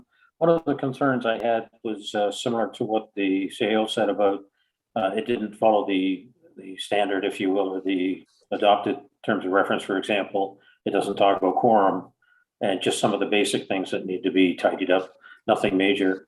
The role, though, is much different at this local level than it is at the county. And I thought there should be some reference of his mandate to liaison with the county. And I would have expected the roles to be similar, but we're saying here that the committee is going to advise, liaison, and a few other things with businesses and individuals, et cetera. And I wasn't sure if that was a staff role or if that was the committee's role. And so I was going to ask that question as well. And that's probably the two major ones that I saw. But I think the joint with the liaison with the county, I think it's important to make sure that we're in step. And the other one, like I said, whose responsibility is it to advise with external businesses and individuals? I get concerned if it's different or there isn't a buy-in by staff to work with them to make sure that consistency is there. Thank you. Thank you. So with that, Councillor Townsend, are you looking for that to be part of the report back? I'm just asking. Yes, I am. Okay, thank you. Thank you. Any other questions? Councillor Hutchinson and then Councillor Hamilton. I'll go back to my comment I had, and I think it was sort of covered, but I just worried a little bit about under the membership that we were providing the CAO was going to provide a non-voting staff member as a recording secretary, and I think we're doing sets a precedent if we do that. I'm not sure how many other committees we actually do that, so that's something the CAO is going to look at, and I'm glad to hear that. So that was my main thought. Thanks. Thank you. Councillor Hamilton, please. Oh, thank you, Mayor Robinson. And so if I understand the intention of the motion, it would be that staff will review and also work with the committee on any revisions. Yes. Okay, thank you. And maybe if I could just get a sense of timing from staff, just concerns about red tape or, getting hung up in that kind of way. But is this something that council might see in a month or so, or just a general sense of what kind of time you might need? Thank you. Madam CAO. Thank you, Mayor Robinson, and through you to Councillor Hamilton. I would ask Councillor Shea when the next meeting is, and if this could be an agenda item, of focus, because I think there's some conversations that would benefit sooner rather than later. And then I would know more about when we could get it into a council agenda. Councillor Shay? Just trying to open my calendar. I believe we're the last Wednesday, either the fourth Wednesday or the last Wednesday of the month. Over to you, Madam CAO. Yes, thank you. So Councillor Shay, there is still a meeting to happen this month yet, or are you talking November now? No, I'm pretty sure we have a meeting later this month. Yes. Yes, on Okay. on So Wednesday, that- the 27th. Okay, so if that's an agenda item that you would like someone from staff to attend, then, we'd be able to hit perhaps the second meeting in November then. I'd be happy to share that with the chair. Okay, thank you. Are there any? just- Yes, please, go ahead. Just one last comment. I know staff will work this out with the committee, but just keeping an open mind to the request for support for a recording secretary, perhaps that will support diversity on this committee. So just something to consider. Thank you. Very good. Any other member of council wish to speak to this? So because we've had a little discussion, I would very much appreciate Clerk Scharbeck if you could read back the motion, and then I'll call the vote. Through you, Mayor, moved by Deputy Mayor Hutchinson and seconded by Councillor Hutchinson, that the terms of reference for the West Grey Local Accessibility Committee be referred to staff, and that staff be directed to consult with the committee and bring back a report to council with a draft terms of reference. All those in favor indicate with a raised hand. 7 members of council have voted in favor of this motion. The motion is carried. Clerk Scharbeck, on to the next recommendation. Through Mayor, the recommendation is that whereas the West Grey Local Accessibility Committee needs to review and discuss a lengthy priority and planning document and request the option to have fully vaccinated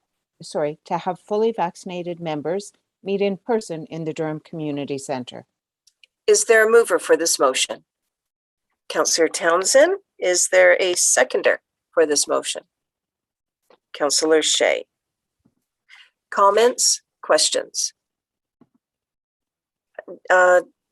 Councillor Hutchinson, did you have your hand up? No, good. Then over to Deputy Mayor then.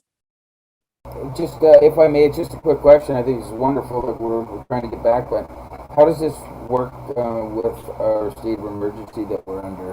Is the only thing that I have is just, where does this fall under?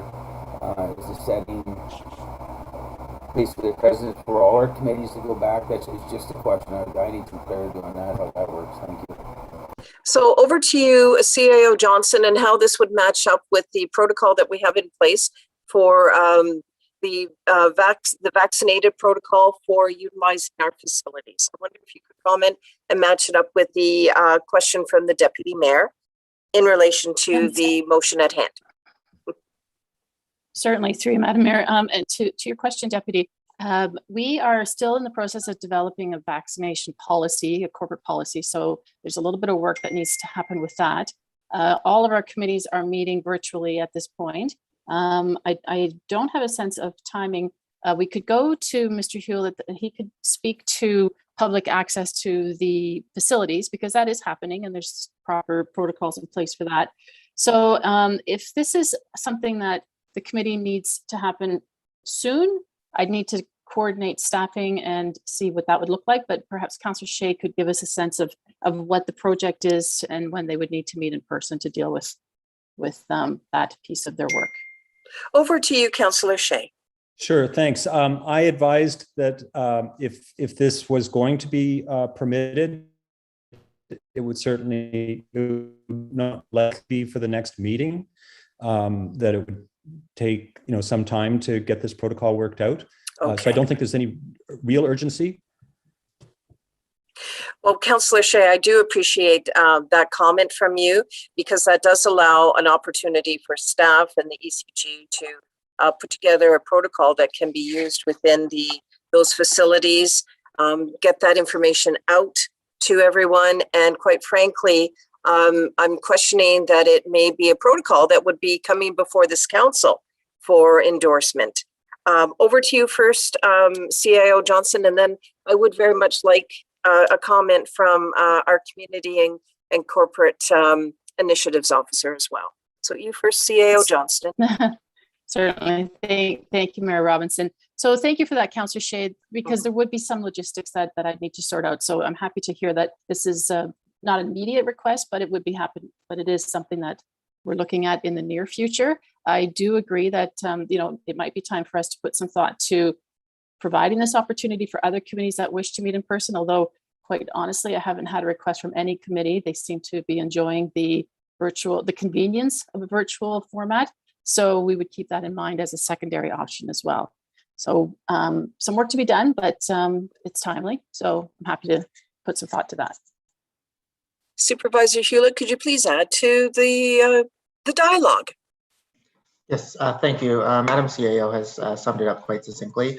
Okay. And to be honest, I echo her concerns in regards to logistics and just staffing and basically the traffic flow in the building, as we are slowly starting to get back to some sort of normalcy within recreation. Our facility attendants as well as superintendents are quite strapped as they are enforcing the vaccination measures in our facility. So it would take some logistics in terms of timelines, room setups, that sort of thing to ensure we have all distancing and COVID measures in place for a meeting, as we have not started committee meetings yet.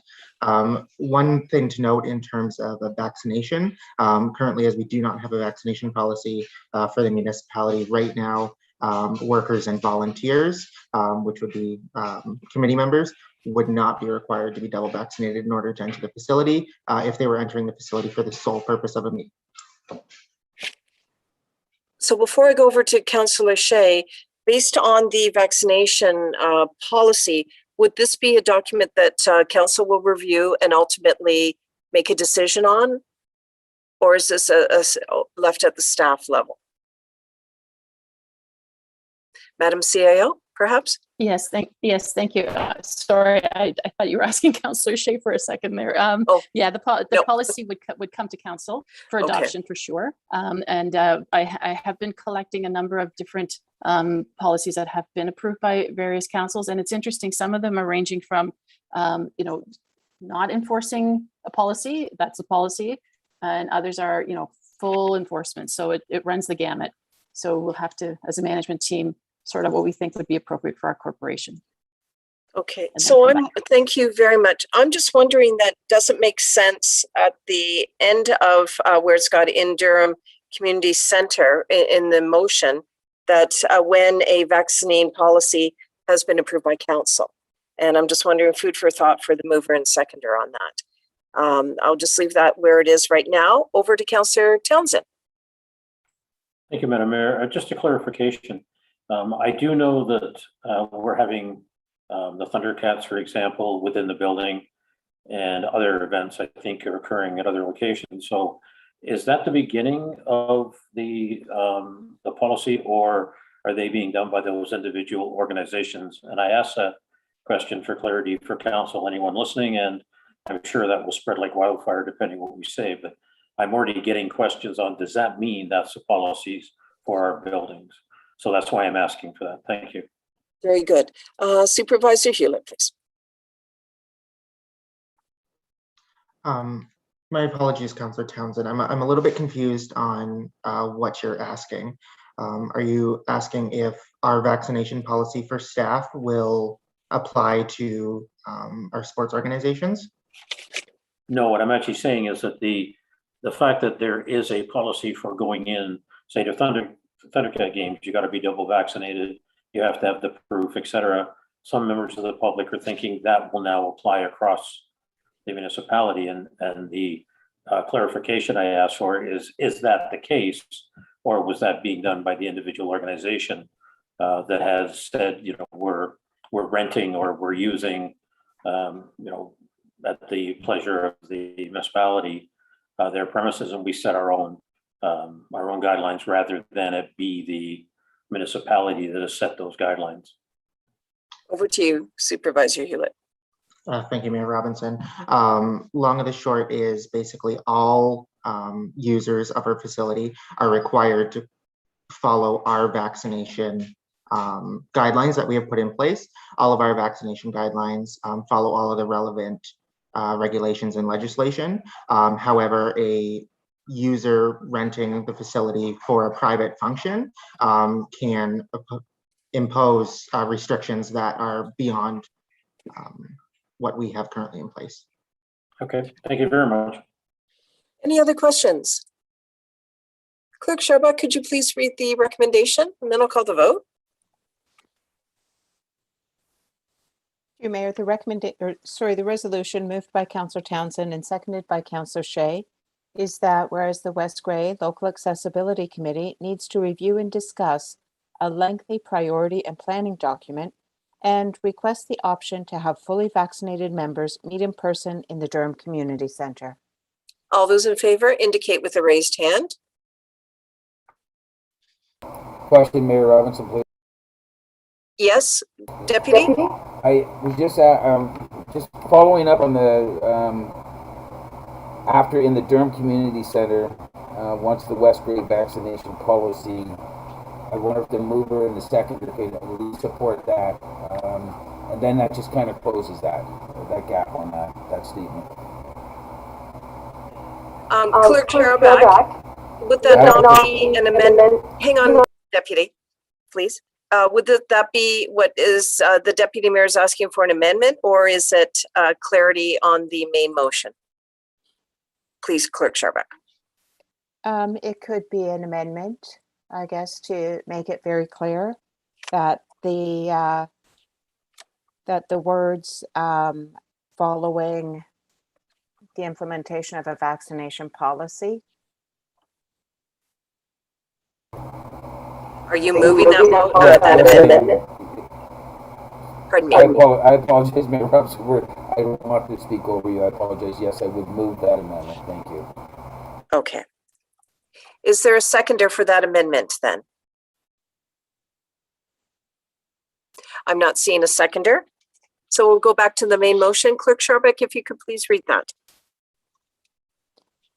Moved by Councillor Townsend and seconded by Councillor Shay, whereas the West Grey Local Accessibility Advisory Committee needs to review and discuss a lengthy priority and planning document and request the option to have fully vaccinated members meet in person in the Durham Community Centre. All those in favor indicate with a raised hand. 7 members of council have voted in favor. The motion is carried. Clerk Sharbuck, on to the next one, the next recommendation, please. Through Mayor Robinson, the recommendation is that the West Grey Local Accessibility Advisory Committee requests confirmation that the plans for the Heritage Bridge Walkway and Park and other public areas being renovated have been reviewed by the Grey County Joint Accessibility Committee. Is there a mover for this motion? Councillor Shay, and a seconder, Councillor Hamilton. Any questions of clarity? Councillor Hergert, then Councillor Shay. I don't have any concerns with the Heritage Bridge Park. As I mentioned in a previous meeting, that our former deputy mayor had taken that to Grey County to the Accessibility Committee for approval. Now, there have been some changes to that drawing. Some of the permeable surfaces have actually been amended to be hardscapes now. There was another one that was a walkway kind of from the north to the northeast around to the conservation area that was originally planned, but because of survey results, we actually are unable to, the Lions Club is actually unable to complete that portion. That was more of a inaccessible feature, let's say. But I do know that it has gone to the Grey County Accessibility Committee. And I also know that they are swiftly moving along with that park. So I'm curious about when the next Grey County Joint Accessibility Advisory Committee would meet. I believe that's quarterly. If that could be done timely, I don't have any issue with it. But I know that it has been pre-approved in 2018, as Ms. Morden had mentioned before. This is not something we just started. It is something that has gone through channels to make sure that it is proper and the most amount of people could use the area. So having said all that, just curious when the next accessibility, Grey County accessibility would meet, and if it's possible to fit in the next month or two. I don't have any concerns that that it, it hasn't been looked over before, but just for everyone's safety and good feeling about the project, I don't want it to skip the channel either. But I'm very aware of the timeline that they're building on right now.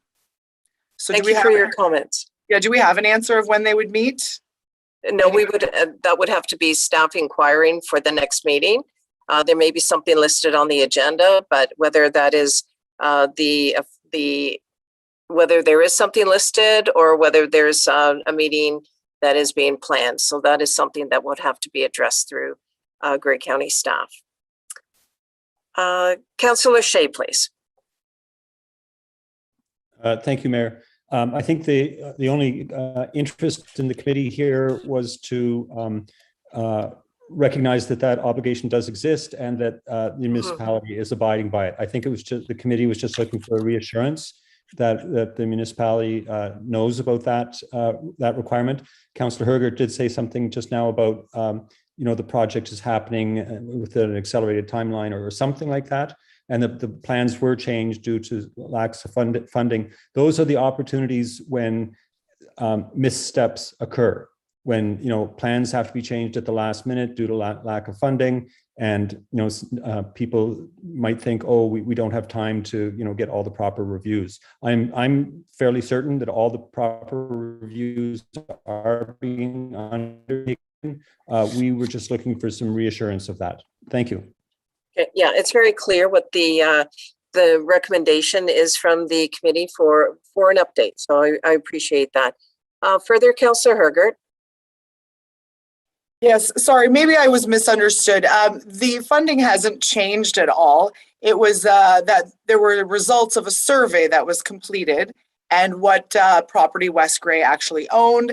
And because of the results of that survey, there was a portion of the project that had been changed and has been scrapped, actually. And it just is really from the bridge around the north side and then around to the conservation area. That part has been deleted. And some of the permeable surfaces have actually been changed to hard sidewalk surfaces. And there is a set of mentioned. Yes. And there is a set of stairs that actually go from the walkway right out front of the bridge down to the restaurant area.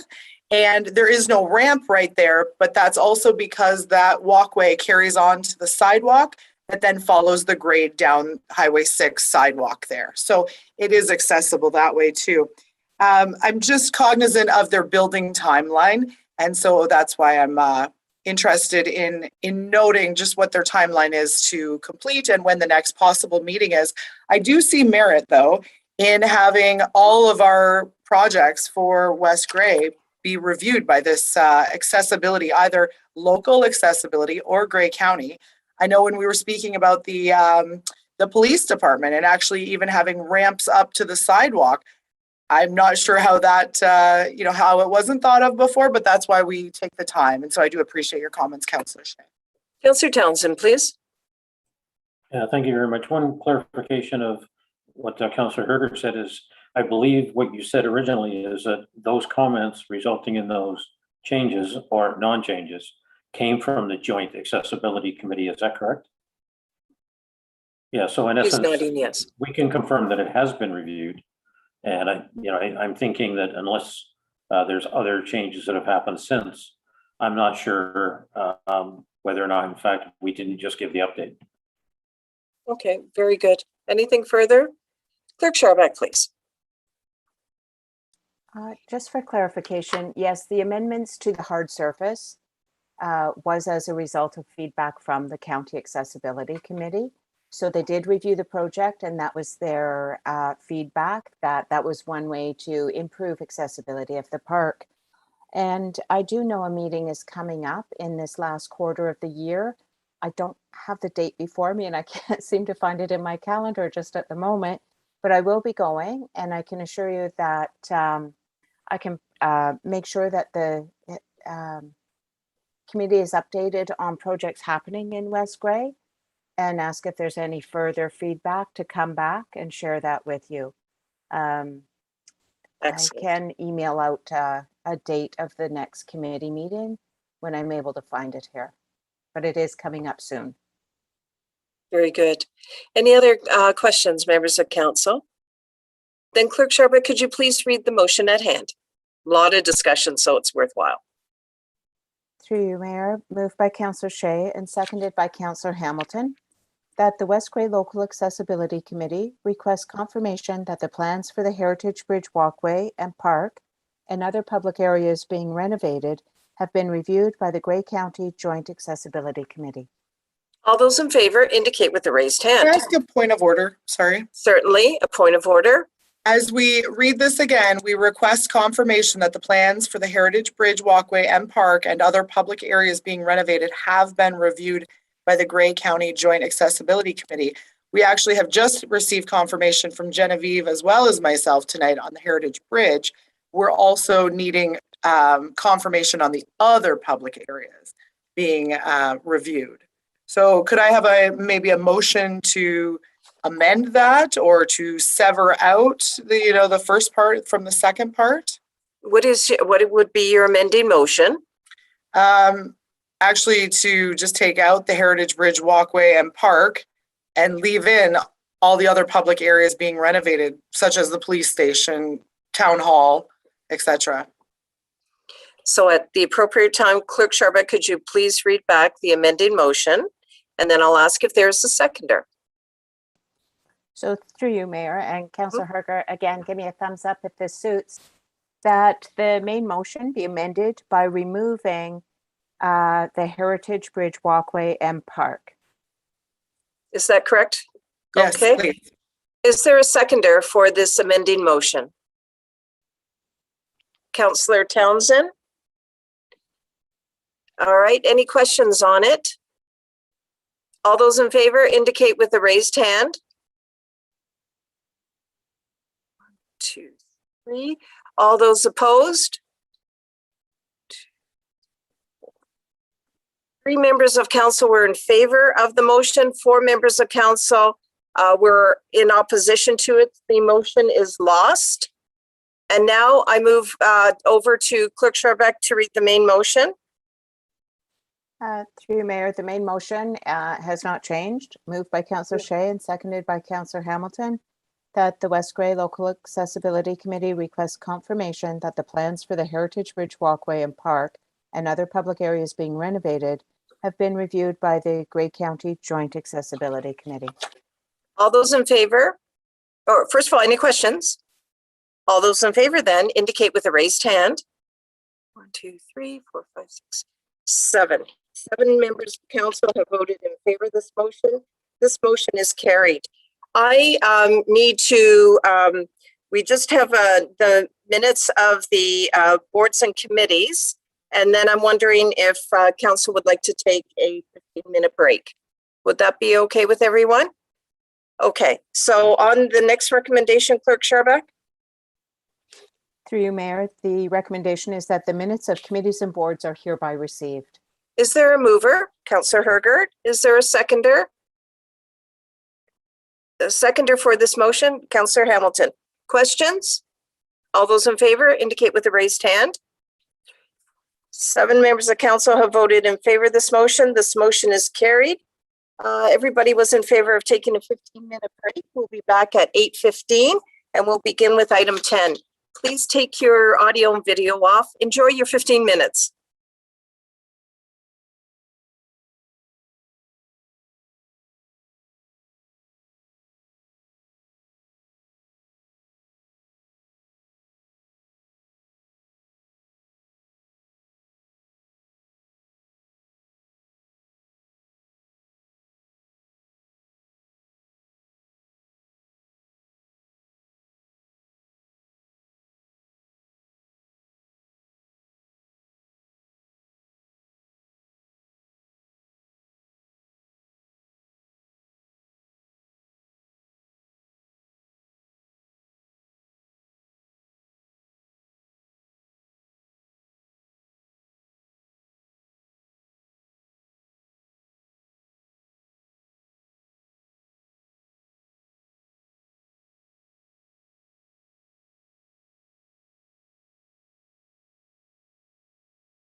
Hello, everybody. It is 8:15. Staff, I'm wondering if we could please have gallery view.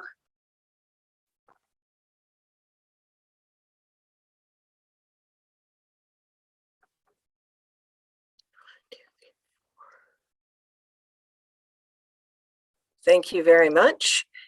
And I just want confirmation, Madam CAO, if you're here, the clerk is here, if she is, and if we have the staff we need. I'm here, Madam Mayor. Thank you. So we have all members of council, we have the staff we need. So I am calling the meeting back to order. Hope everybody enjoyed their 15 minutes. Item number 10, correspondence. 10.1, information, items for information, 10.1.1. Jack Lawrence, Cheryl Rayburn, Jason Lawrence, Tanya Heipel, Carol Lawrence, dedication. Members of council, how do you wish to proceed with this item, if anything, at this point? Councillor Hergert. Yes, thank you for the opportunity to speak on this. We have, as council, acknowledged that we would like to have a memorial for Carol in some fashion, as she was a longtime member of council for the town of Durham, as well as the municipality of West Grey. And I think that that may fit in very well with the way that the Lions Club is acknowledging donors. They have a plaque system for all the individuals who have donated money. And I wonder if that would be something that council would consider, is donating a placard in her name. As well, this letter addresses the ongoing maintenance of the plaque, that the family would be willing to cover the cost to maintain the signage. But having it with the Lions Club would unify the look of all of this, as well as the Lions Club would be doing the ongoing maintenance of.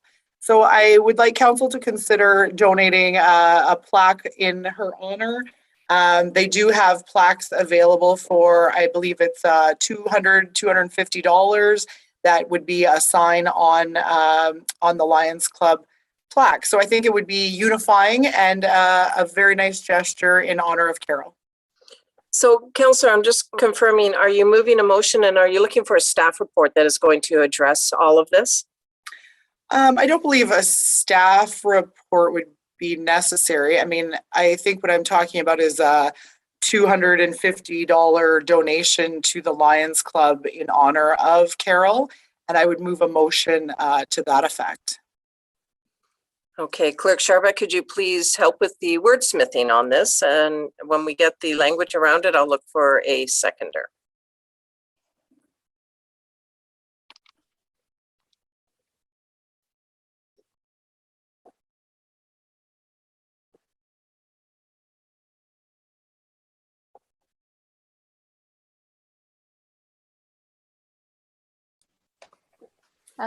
Through you, Mayor, moved by Councillor Hergert, and just see if we've got this right. Councillor Hergert, that council hereby approves a donation to the Lions Club for a placard in memory of Carol Lawrence in the amount of $250.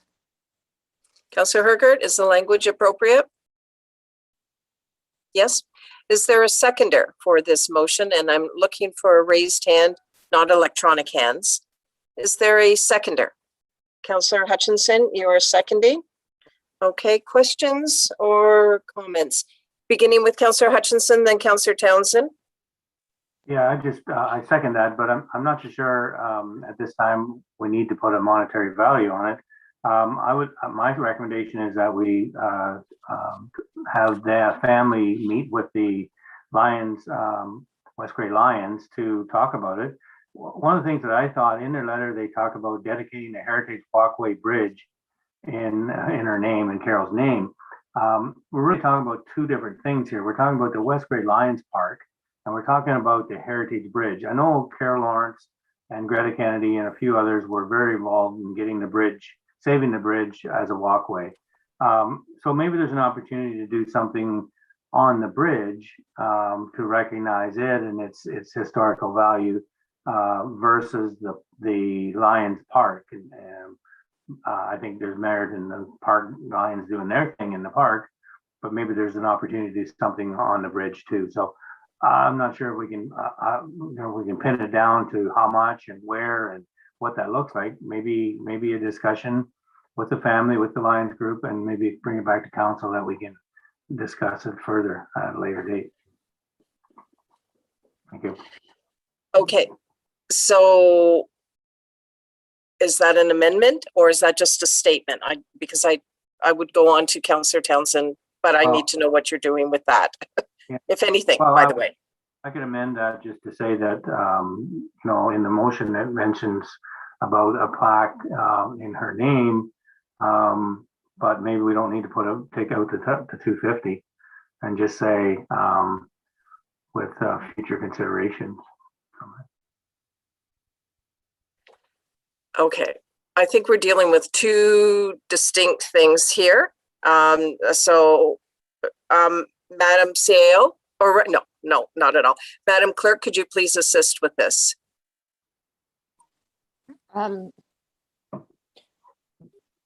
Sure. I'm not sure what the amendment is, actually. Right. I'm not sure, Councillor Hutchinson, that I quite followed that.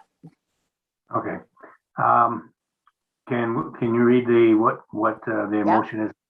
So I have So right now, we've got the council hereby approves a donation to the Lions Club for a placard in the memory of Carol Lawrence in the amount of $250. Okay. So I would suggest that we take out the $250 with amount to be determined after consultation with the West Grey Lions Club. Okay, we'll wait for Clerk Sharpak to provide that language back. Confirm with you if you like the wording, and I'll look for a seconder.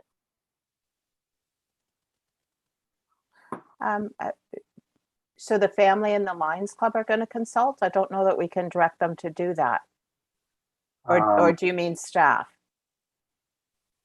Well, maybe we need a staff in there, like Cody could help come up with a plan. I don't know, like, I just think we need to get together with them and talk about how that may look, even especially when we're talking about the Heritage Walkway Bridge versus the West Grey Lions Park. What about, Councillor Hutchinson, what about the amendment that the amount of $250 be removed and the following statement be added, with the amount to be determined following staff consultation with the Lawrence family and the Lions Club? Sure, that would work. Is that?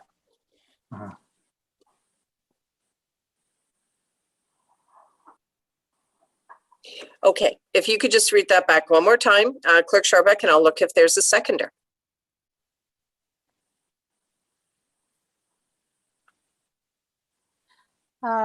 Through you, Mayor, moved by Councillor Hutchinson, that the amount of $250, that the motion be amended by removing $250 and adding the following, with the amount to be determined following staff consultation with the Lawrence family and the Lions Club. Is that good, Councillor Hutchinson, for language? Is there a seconder for this amending motion? Councillor Hergert. Any questions? Okay, are your electronic hands on the amending motion questions? Yes, then Councillor Townsend, you're up. Thank you very much, Madam Mayor. I think Councillor Hutchinson touched on a very interesting point. I appreciate the Lions effort. I appreciate the investment of the dollars, but they did not invest in the Heritage Bridge. So I see those as two separate entities, two separate assets. They can complement each other, but I don't think the naming rights, if you will, that the Alliance was expecting would include that from my perspective. They didn't build the bridge, it was there, so that the dollars are around it. And to improve something is fine. But if you put lights up on it, if they put lights on the bridge, et cetera, to enhance that, is that sufficient to include that all in that heritage park, if you will? So I'm looking at something even different. I'm saying, I'm not sure why the Lions would have a say other than to make sure that they understand that difference or things of that nature. So from my perspective, I would think if we pass this motion and the other one, we're really saying no to the Lawrence family. And if the Lions don't agree, then council did not make a decision. They passed that decision on to someone else.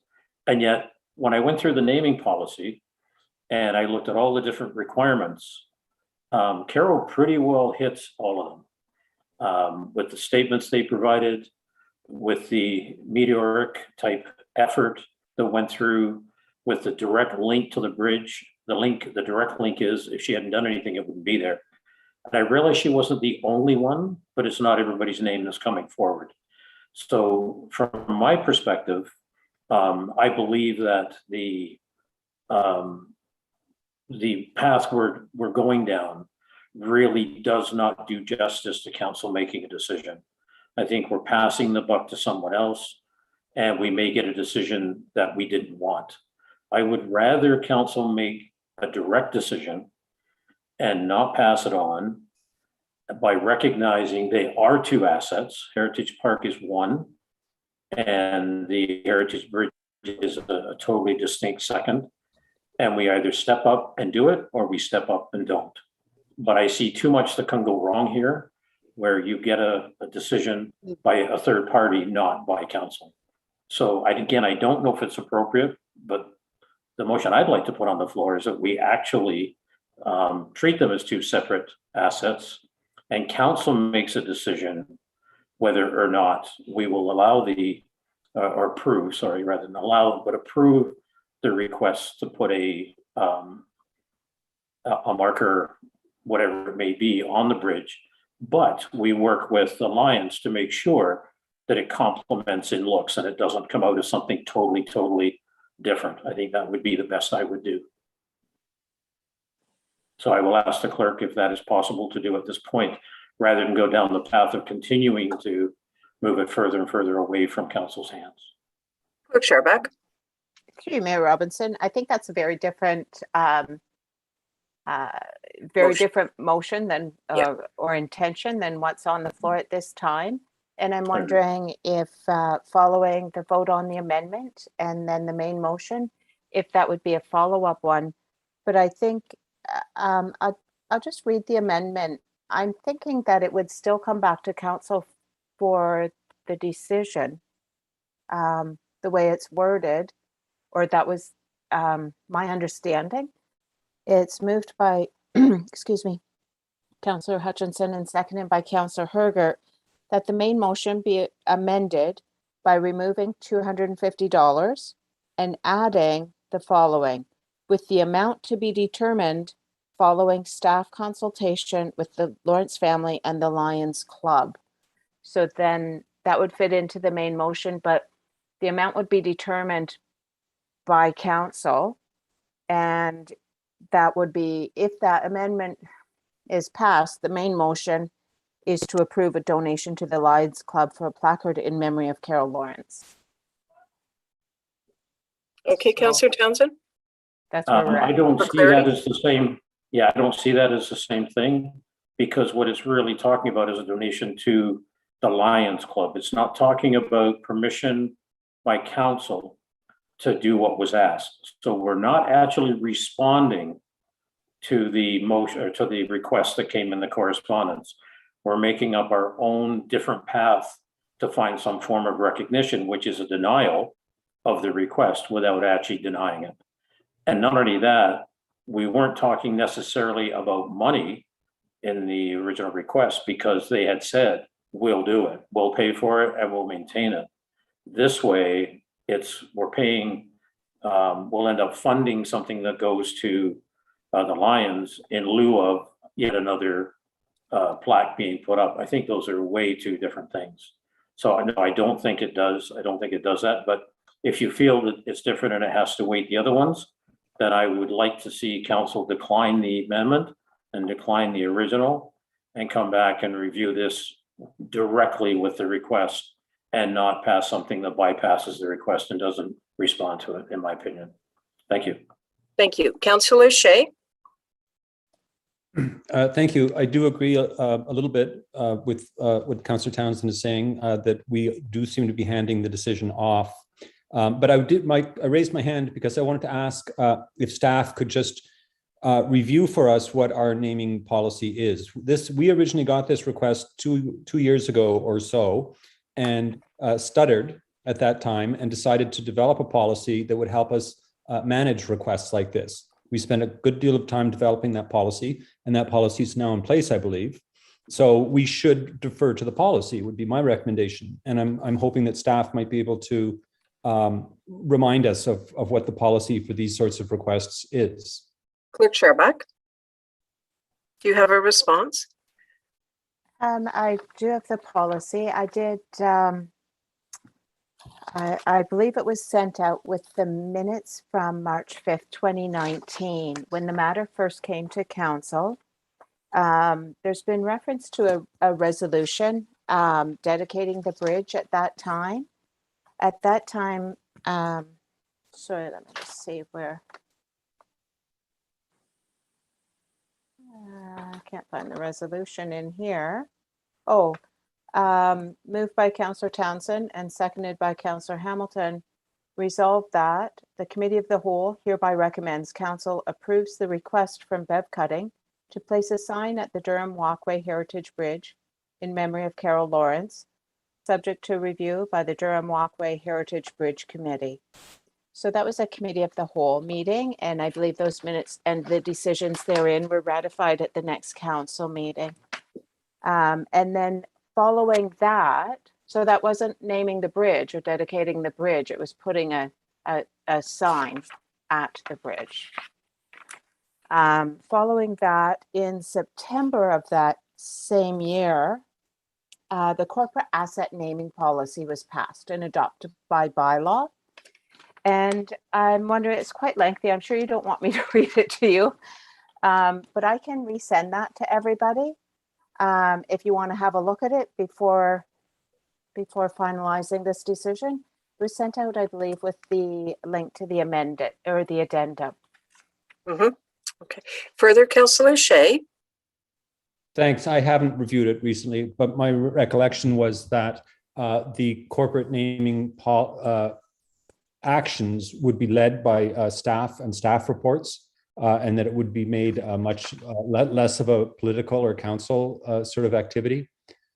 So I'm not certain we should be making a decision if that was the recommendation of that policy. I'd hate to just be flying in the face of a policy that we just recently passed. I guess, Mayor, if we sort of cut to the chase in the policy to the application procedure, it says applicants shall submit a written request for civic naming to the clerk. The written request shall provide the following: the background information, the biographical information, and documentation.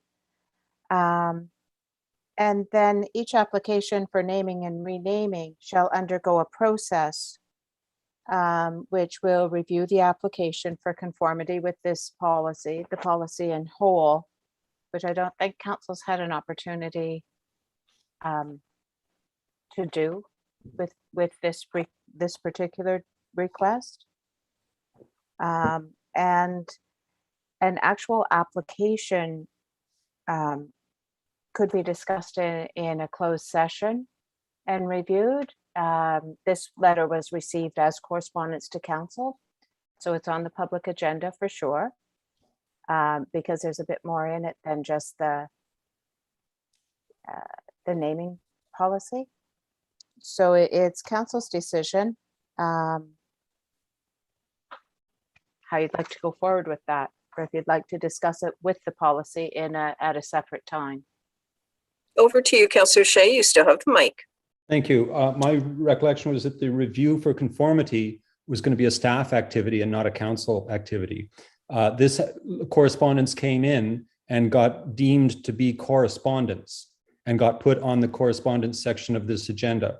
I would suggest that this correspondence was not actually correspondence. This was an application and ought to have been brought forward as an application in closed session. So I'd like to move that we defer this question until we've had a chance to review how it interacts with our policy, and that staff is able to bring forward a report or a recommendation about its conformity. Okay, that's Councillor Shay. Councillor Shay, you're moving the motion. I'll wait till Clerk Scharbeck can have the language, confirm with you that the language on the motion is fine, and then I'll look for a seconder. So one moment, please.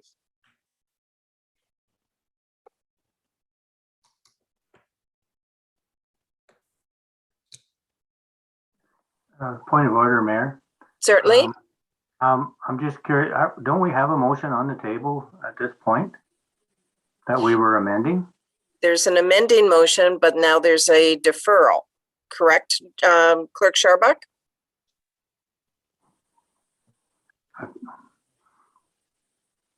A deferral of the original motion. Mm-hmm. Clerk Scharbeck, for your procedural guidance. Well, it would be a deferral of both the amending and the main motion, a deferral of the item. So Councillor Shay moved that item 10.1.1 be deferred to a future meeting to be reviewed with the corporate name asset naming policy. Does that suit Councillor Shay? And with input being brought by staff. Whether that's for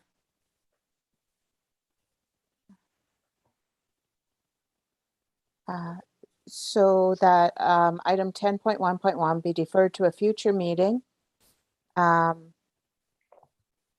with input from staff to be reviewed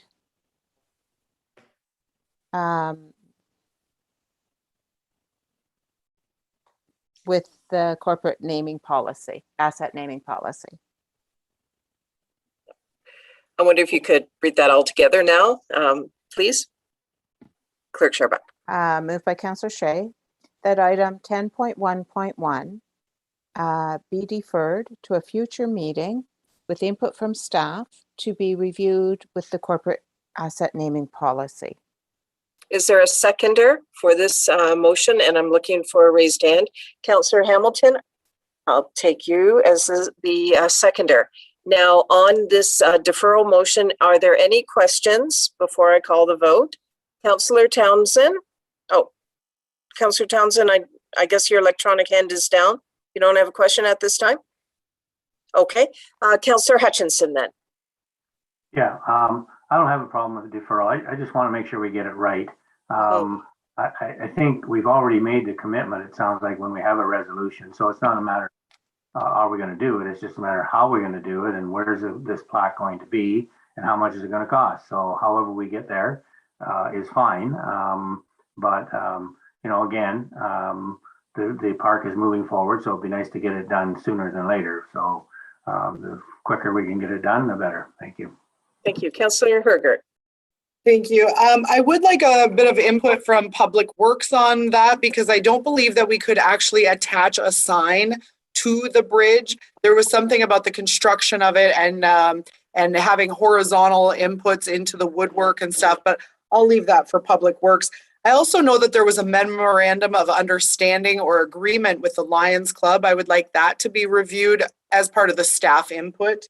And yes, I'm supportive of making sure we get it right and we have a new policy that we are doing for the first time. So I do appreciate the deferral. Madam CAO, those 2 points, can they be incorporated into the staff reporting back? Absolutely. Thank you for that, Councillor Hergert. Okay, members of council, any other comments or questions? Does anybody need the motion read back? All right, all those in favor then indicate with the raised hand. 4, 5, 7 members of council have voted in favor of the motion to defer. The motion has passed. We're moving on to 10.1.2. Robert J., in brackets Bob Miller, traffic study for urban roads in West Gray. That's page 48 of our agenda. And I just want to note that we did address the traffic study on September 21st, 2021. The staff bring forward a cost analysis for a traffic study for Sadler Street East, followed by a traffic study for all urban roads in West Gray to the 2022 budget deliberations, as well as an estimated cost for the development of a traffic calming plan. That was carried. So I just wanted to remind council of that resolution that's in place. Councillor Townsend.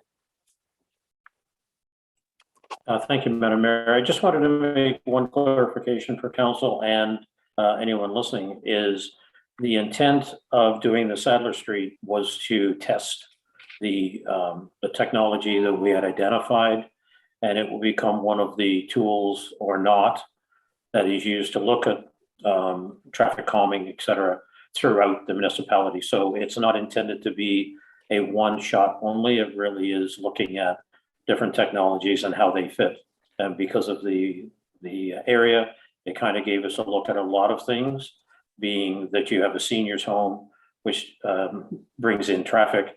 You also have a school, and you also have a lot of pedestrians and bike riders. And then you also have the residential area. So there was a lot of things that need to be addressed. It was going to be a good test area, and there was no intent to ignore the rest of West Gray. And I just wanted to make that clear. Thank you. Yeah. Oh, very good. And council did not ignore the rest of West Gray for certain. Now there is later on after 10.1.3 to receive the correspondence, and perhaps that's where this correspondence can be addressed. Certainly when we deal with the budget, this is a piece of correspondence that we'll have as well. Anything further on this particular correspondence? Okay. 10.1.3, Gray County Council. Notice of public meeting for development charges. That's on page 49 of your agenda. And it is a notice of the public meeting with the date and the time and all the other relevant information on that. Councillor Townsend. Thank you, Madam Mayor. I just wanted to point out, I went to all the links in that notice, and it is very, very interesting to see some of the things the county has done in the way it addresses its development charges.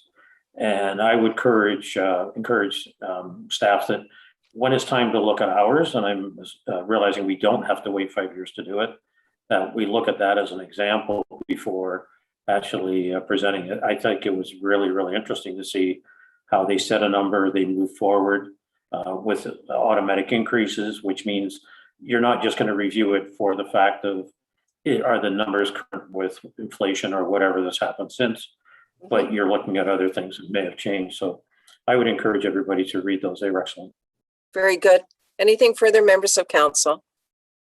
Clerk Sharbuck, to the recommendation at hand. Through you, Mayor, the recommendation is that council hereby receives all correspondence items not otherwise dealt with. Is there a mover? Councillor Hergert. Is there a seconder? Councillor Townsend. Questions? All those in favor indicate with a raised hand. 7 members of council have voted in favor. The motion is carried. Item 11, staff reports. 11.1, Director of Infrastructure and Public Works. 11.1.1, Durham Water and Wastewater Treatment Capacity. Clerk Sharbuck, to the recommendation, please. Through you, Mayor, the recommendation is that West Gray Council receives the report 2022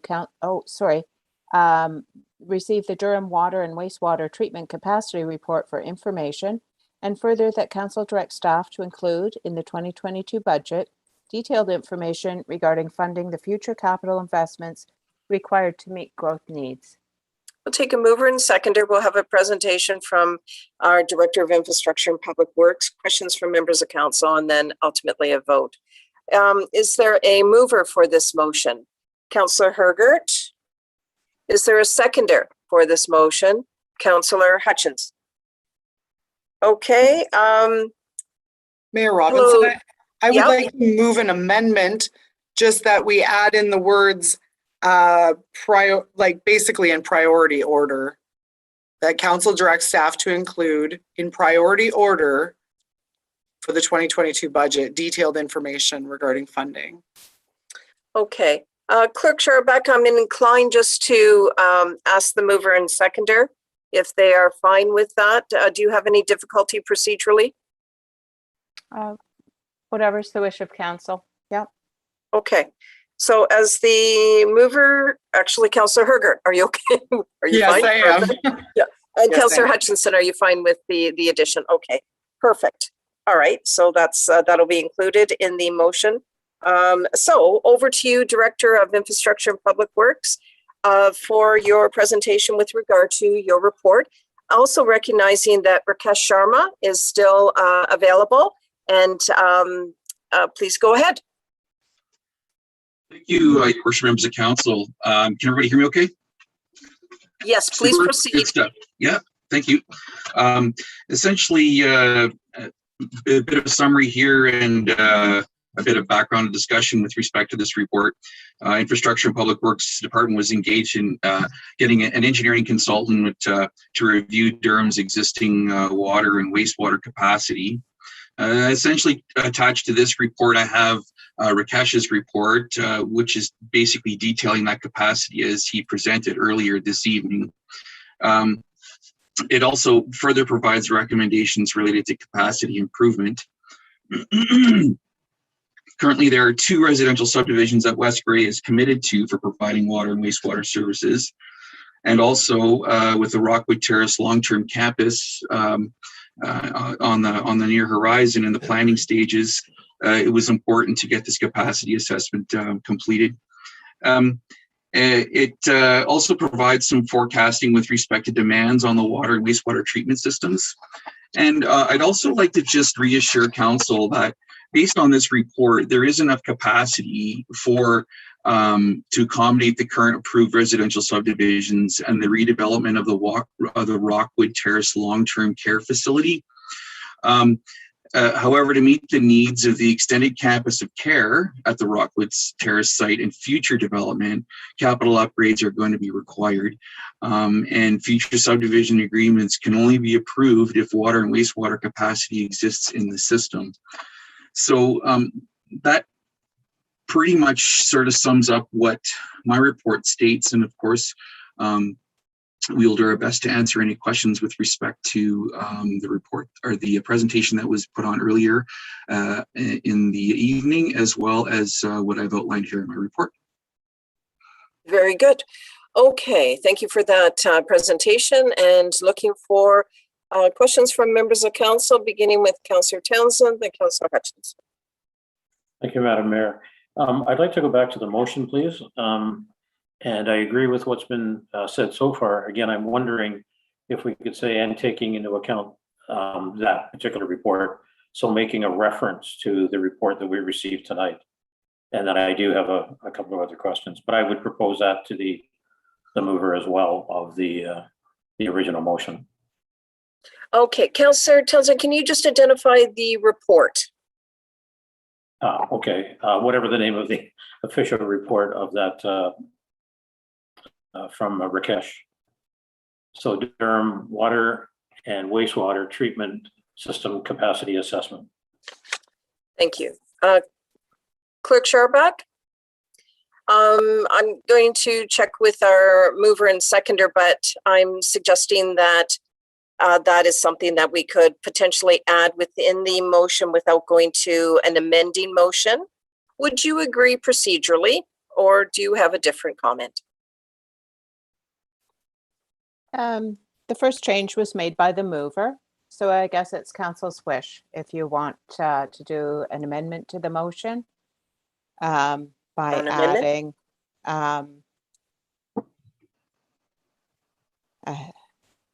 a reference to the Durham Water and Wastewater Capacity Assessment presentation or report.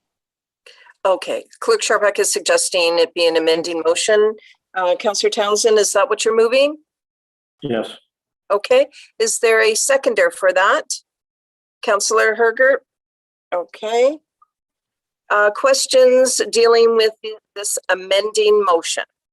All right, Councillor Townsend, you still have your hand up. Is there anything further? No, there isn't. Okay, over to you. You're welcome. Over to you, Councillor Hutchinson. Nope. All right. Any further questions? Then on the amending motion, does anybody need that read again? Okay, good. All those in favor, please indicate with a raised hand. 7 members of council have voted in favor of that. The motion is carried. Okay. That takes care of Councillor Hergert. I had you on a list earlier. Also, Councillor Townsend, your hand is still up. Just confirm me. Yes, I did have a question, as I said, to the report as well. Okay, go ahead.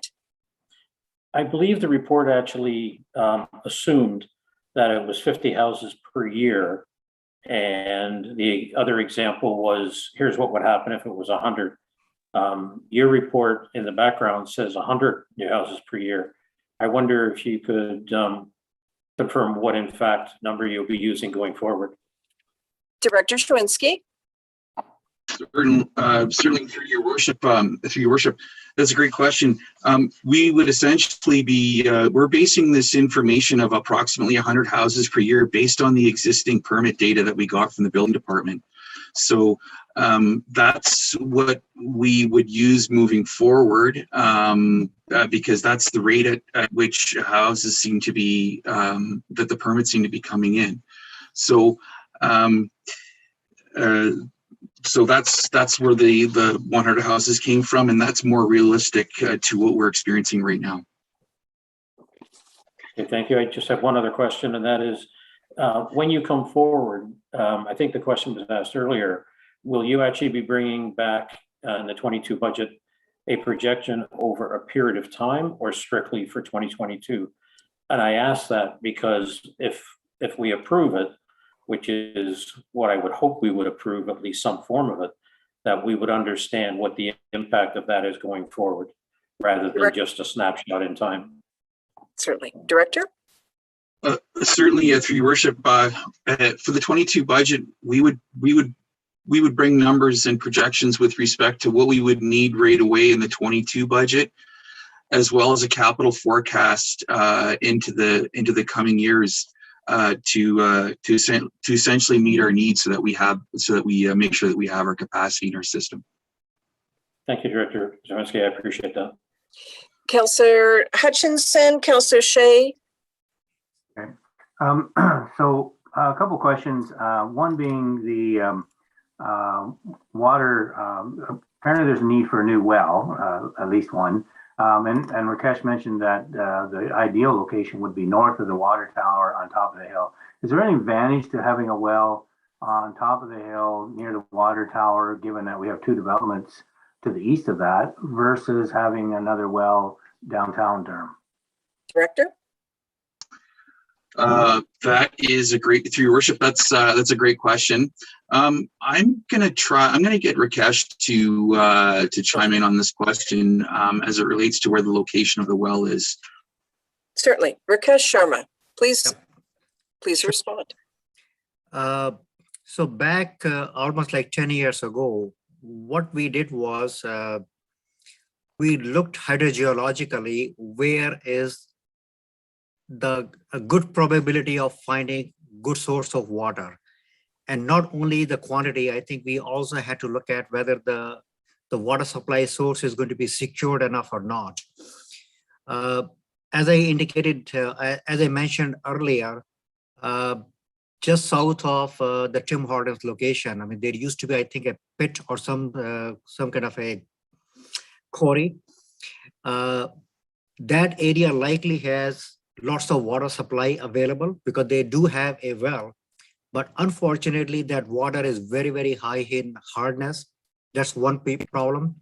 The second issue in that location is that the source of water kind of is not now protected because that land is owned by somebody else, and it will be fairly difficult to control and make sure that the water security is can be maintained. And that is one of the very important criteria while selecting a water supply source. I mean, hydrogeologically, it seemed like at that time, the best source of water likely would be north of the tower. Now, having said that, after we made that presentation, I think a couple of years later, a lot came for sale or an existing home just north of the tower. And we didn't think that was far enough to find water. But I think the council had a good deal. So they bought the house, drilled a well, and we had assessed that well, and we found that that was good only for about like long-term 30 to 35 gallons a minute. So that well is still there, but it won't be enough to support the need that we have. We feel that we will have to go further north. I mean, we may have to dig that investigation again, but at that time, that was our conclusion that if we are going to look for a new source of water supply, that seemed to be the best area for that. Another reason was we do have a booster pumping station. There is land that is available to the municipality. So if we find a very good source of water as we are expecting, so the only treatment we may have to provide is chlorination and UV disinfection. That will be ideal. If we could just provide that only, then likely we might be able to accommodate that in the existing building. So that will save a lot of money also in the treatment plant. But those are the assumptions and based on the current available information. Councillor Hutchinson? Okay, thank you. One other, so yeah, food for thought for sure. Another comment I had regarding Rockwood in the new development of Rockwood. Obviously, you know, we have a 100-bed home now. We're providing water and sewers for, so we're going up to 128. So there's going to be 28 additional beds there. But we're also talking community of care where you're looking at, you know, 100 plus units. I presume that the county would be responsible for kicking in some money to help provide new infrastructure, because obviously it's a county build and it's within the West Grey. So therefore, that would be a source of revenue, I think, in the future, would it not? Director? Through your worship, that is a great question. I am not exactly certain how that would work with respect to a county build, and as far as a you know, through development and through potential, you know, offset, if you will, for infrastructure.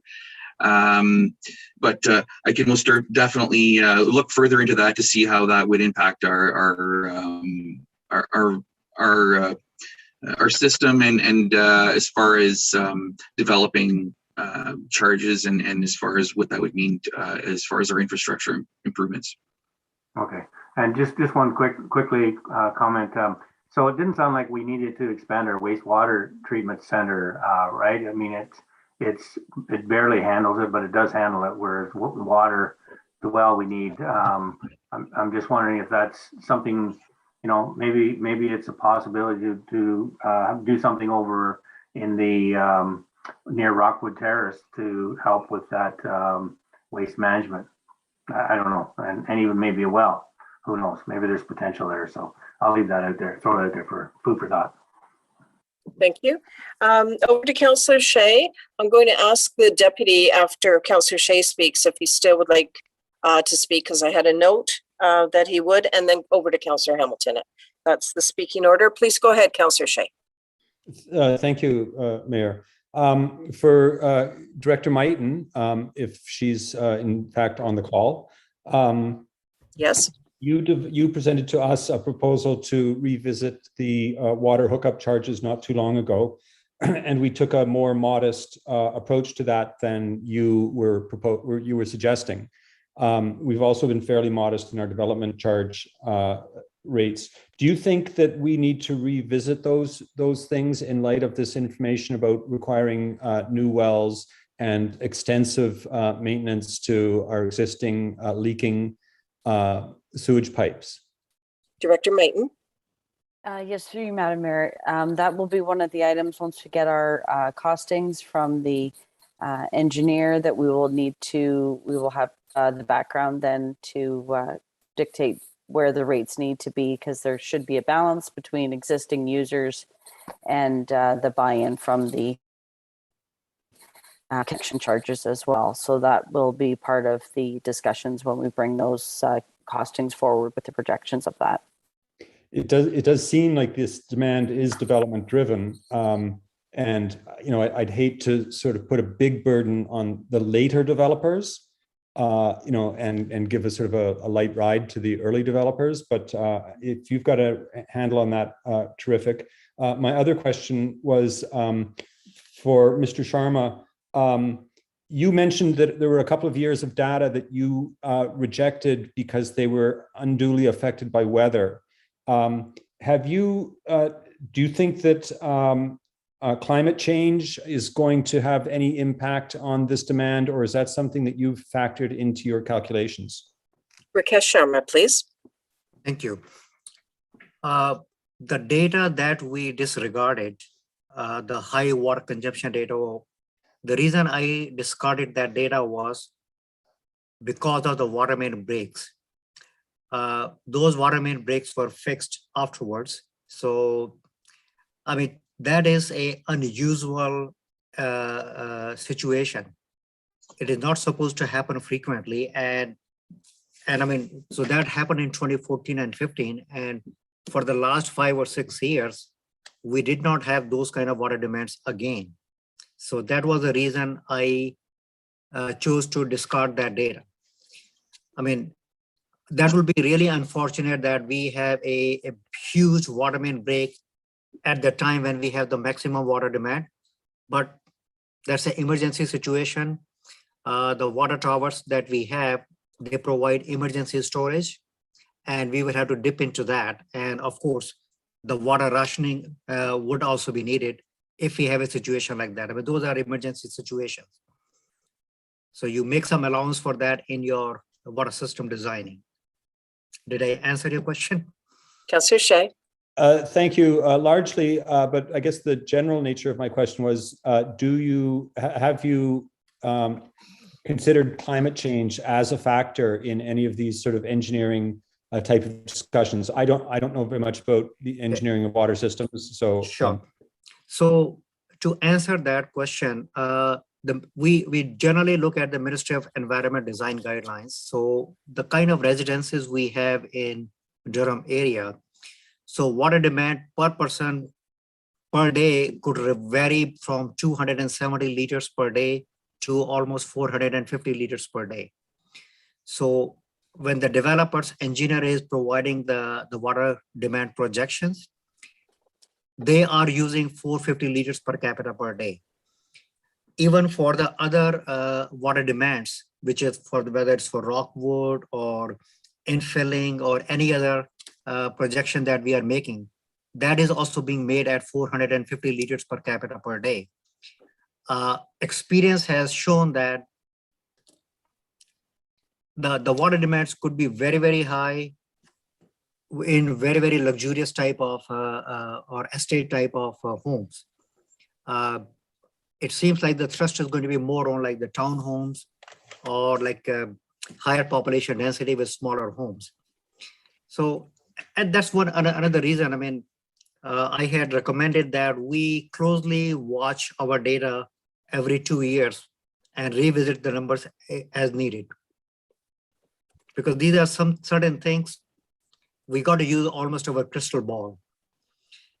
With the climate changes, I would be more concerned about the aquifers not getting recharged properly.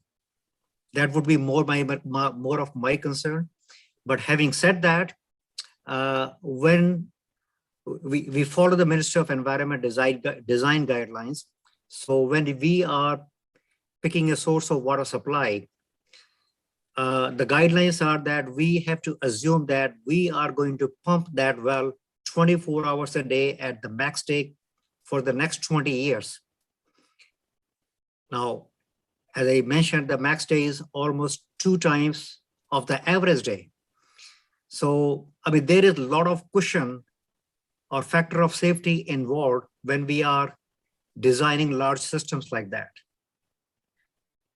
So climate change can play a big role, but hopefully it would not be very, very sudden. It will happen gradually and there will be enough time to take a corrective steps. Over Great. to you, Councillor Shea.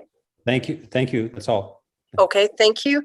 Deputy Mayor, I noted earlier when Rakesh Sharma was having the presentation that you were going to save your question. So I just want to follow up. Do you still have a question? Thank you, Mayor Robinson. 3 of my questions have been answered. I do have one, just a quick question for Mr. Sharma. I do want to thank him for his delegation earlier. We mentioned that we need to possibly look at the increased flow for the wastewater management, and then we were talking, I seen in the presentation, the CIPP lining. So I'm just curious, when we're having a discussion about increasing to handle the additional volume, and then the CIPP lining is going to be a reduction in the flow. So I'm just curious how much reduction that the CIPP would actually be. That's all. Thank you. And your question is to the director or Rakesh Sharma? To Mr. Sharma, please. Rakesh Sharma, please. Thank you.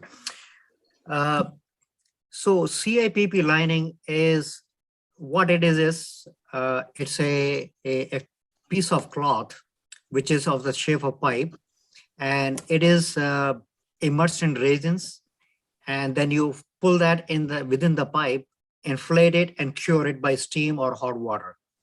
So what happens is that it becomes a seamless pipe. There is no joint involved between the 2 manholes. Having said that, so that will make the pipe itself watertight. There should not be any infiltration. But the other sources of infiltration could still stay or remain. And as I mentioned earlier, the manholes could be a source of infiltration. Typically, experience has shown that, I mean, as I mentioned earlier about the curb stop, the same thing applies to the cleanouts. So now you could fix up the leakages that are happening up to the property line.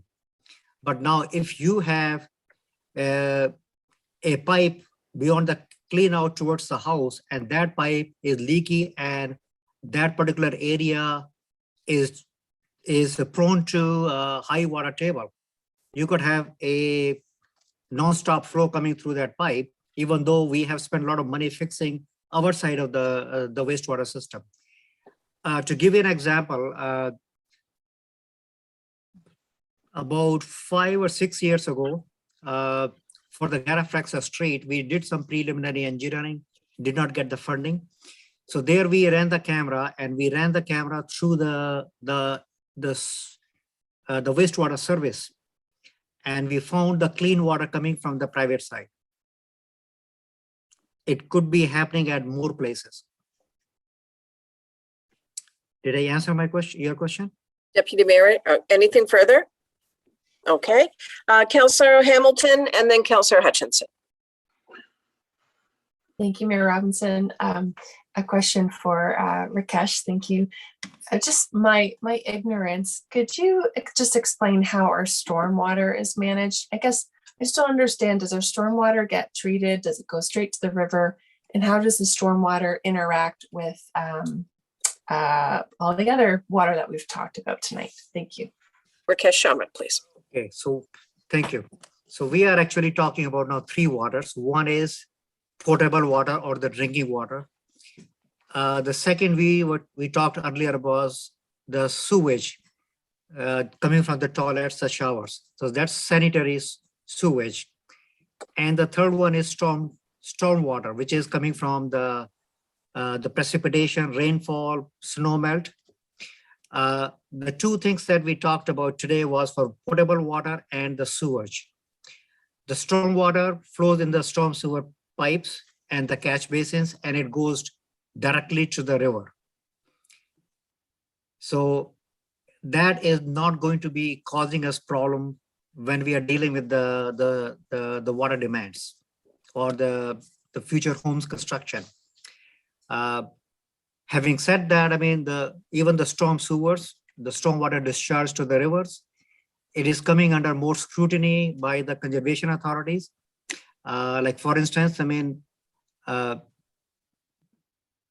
new subdivisions, they are required to make ponds so that they can collect the water and release that slowly to the rivers. Otherwise, you could cause downstream erosion and all that. Mhm. Mhm. Thank you. Thank you for that. That's helpful. Thank you.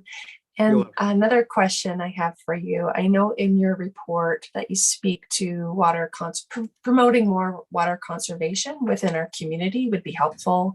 And one of your suggestions is to, for example, don't water every day, like have some sort of watering your lawn program that would encourage reducing water, which is a good start. I think too, we could promote like rain barrels for citizens so that they're using rainwater instead of, our potable water, for example. We could promote development that uses naturalized plants that don't require quite as much water. And so I think there's more opportunity to develop that. And perhaps that's something we could think about as a municipality about how we invest in a program for water conservation for our citizens. I think it would go a long way, and it would just be a little bit of energy and funding that would provide great benefit, right? So something for us to think about. And then I just also note that there's some funding opportunities available for water treatment and water conservation through the Green Municipal Fund. And so I wonder, so this would be a question for staff. I wonder when for the 2022 budget, you'll be bringing information about funding that's needed. But I wonder too if staff could have a look at the grant opportunities and consider if they would be applicable to, the journey that we're on, and any, increased capacity that you might need or increased supports to make that happen. Because I think there could be some really innovative ideas through those grants and some good support as well. So I'm wondering if staff, if that's something they could include in the report, or perhaps I need to make an amending a motion, not emotion, to our motion. But perhaps I'll just ask our Director Zawinski, please. Thank you. Director, was this your intent to include the various types of funding that would be available, or was that not part of your report? In which case we'll need to do an amended motion like Councillor Hamilton has suggested.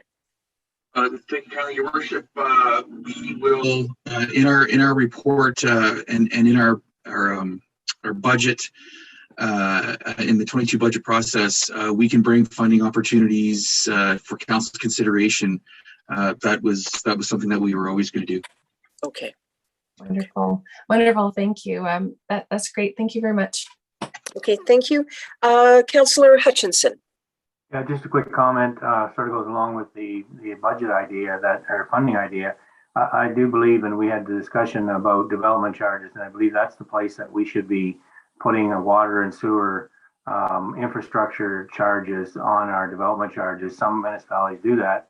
We don't do that, but I think that's the place for it, because it's the new developments that are driving the changes and the increases on our infrastructure. So I think we're going to revisit our development charge, I believe, next year, that we should look at that, and maybe it's time to start putting a charge on there to help with the future costs coming up. Thanks. Very good. Is there any other question with regard to Director Zawinski's presentation? And at this point, then, I will ask Clerk Scharbeck to read the motion at hand. Excuse me, I would like to make a comment. It's Rakesh. Yes, please go ahead, Rakesh. Yeah. About the question about the water conservation, I think that was very well said. I think we definitely need all of that. What the experience has shown is that the restrictions on the lawn watering has a fairly large impact on the water supply capability. Typically, the max day water demands occur in the summer. In some places, including it has happened in Durham also, sometimes it can occur in the month of February or even January. Because of the spring thaw, the water mains can break and can create a artificially high water demand. But typically, your high water demand is going to happen in the summertime. So you naturally need more water. And then if everybody turns on the sprinkler, your water demand will skyrocket. So that's why it is fairly important to start imposing or implementing lawn watering, because that will definitely help in reducing our water demand. And it's an important resource. Plus, we are not going to be running out of water next year. It is going to happen gradually. So maybe a good idea to start bringing people around and make them aware of less water use, especially on the hot days. Thank you. Thank you, and appreciate those additional comments, Rakesh Sharma. Clerk Sharma, could you please read the motion at hand then? You, Mayor. The recommendation is, it's a motion moved by Councillor Hergert and seconded by Councillor Hutchinson. The council received the Durham Water and Wastewater Treatment Capacity Report for information. And further, the council directs staff to include in priority order in the 2022 budget detailed information regarding funding the future capital investments required to meet growth needs, as well as reference the Durham Water and Wastewater Assessment Capacity Assessment Report. Okay, questions? All those in favor indicate with a raised hand. 7 members of council have voted in favor of this motion. The motion is carried. I'm going to move on now to 11.2, but I do see Councillor Hutchinson, your electronic hand. Thank you for taking that down. 11.2, Director of Administration Clerk. 11.2.1, 2022 Council Meeting Schedule. Clerk Sharbeck, to the recommendation, please. Through you, Worship, the recommendation is that West Grey Council receives the report 2022 Council Meeting and Holiday Schedule, and that the 2022 Council Meeting and Holiday Calendar be approved as presented. Is there a mover for this motion? Deputy Mayor, is there a seconder for this motion? Councillor Hergert.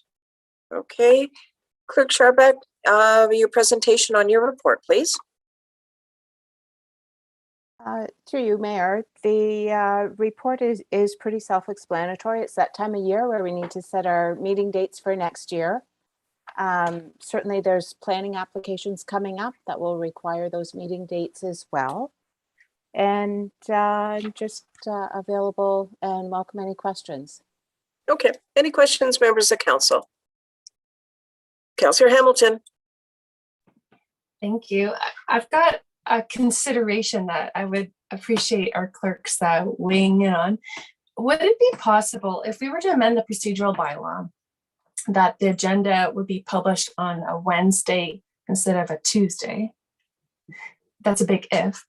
Would it then be possible for all our meetings to be on Tuesdays? And I raise this because as it's in balancing all the many commitments and also working part-time, having all of our council commitments on one day of the week does make it more manageable and perhaps would make it, yeah. So I'm just wondering if that's a possibility if we were to amend the procedural bylaw to have council, COA, and public meetings on Tuesdays. Thank you. Comment, Clerk Sharbeck. It's certainly, if that's council's wish, it's something certainly to consider. It would be very difficult to have committee of adjustment and a planning meeting. Right now, our planning meetings are meant to fit into our regular council agendas. However, due to the difficulty getting through those agendas, we only do that if there's only one zoning application. So if there's more than one, that's when we've been separating it out into a separate planning meeting. So to do that planning meeting with perhaps like our last one with 5 applications on it and a committee of adjustment meeting, which some of our committee of adjustment meetings have also had 5 or 6 applications, plus a council meeting on the same day, I'm not sure quite works. It's, do you mean have a meeting every Tuesday? Councillor Hamilton? If I may clarify, yeah, I did mean alternating from council so that, which is, yeah, so that you basically every Tuesday you might have a commitment. So council 1 week, planning and or COA the next week, or I guess public meeting. But in that way, councillors, members of council know that they're blocking off their Tuesdays throughout the year, not blocking off Mondays and Tuesdays in terms of work commitments. I can say, Councillor Hamilton, I see the merit in that. I just have for the next year, I've got Grey County Long-Term Care Committee meets the second Tuesday of the month.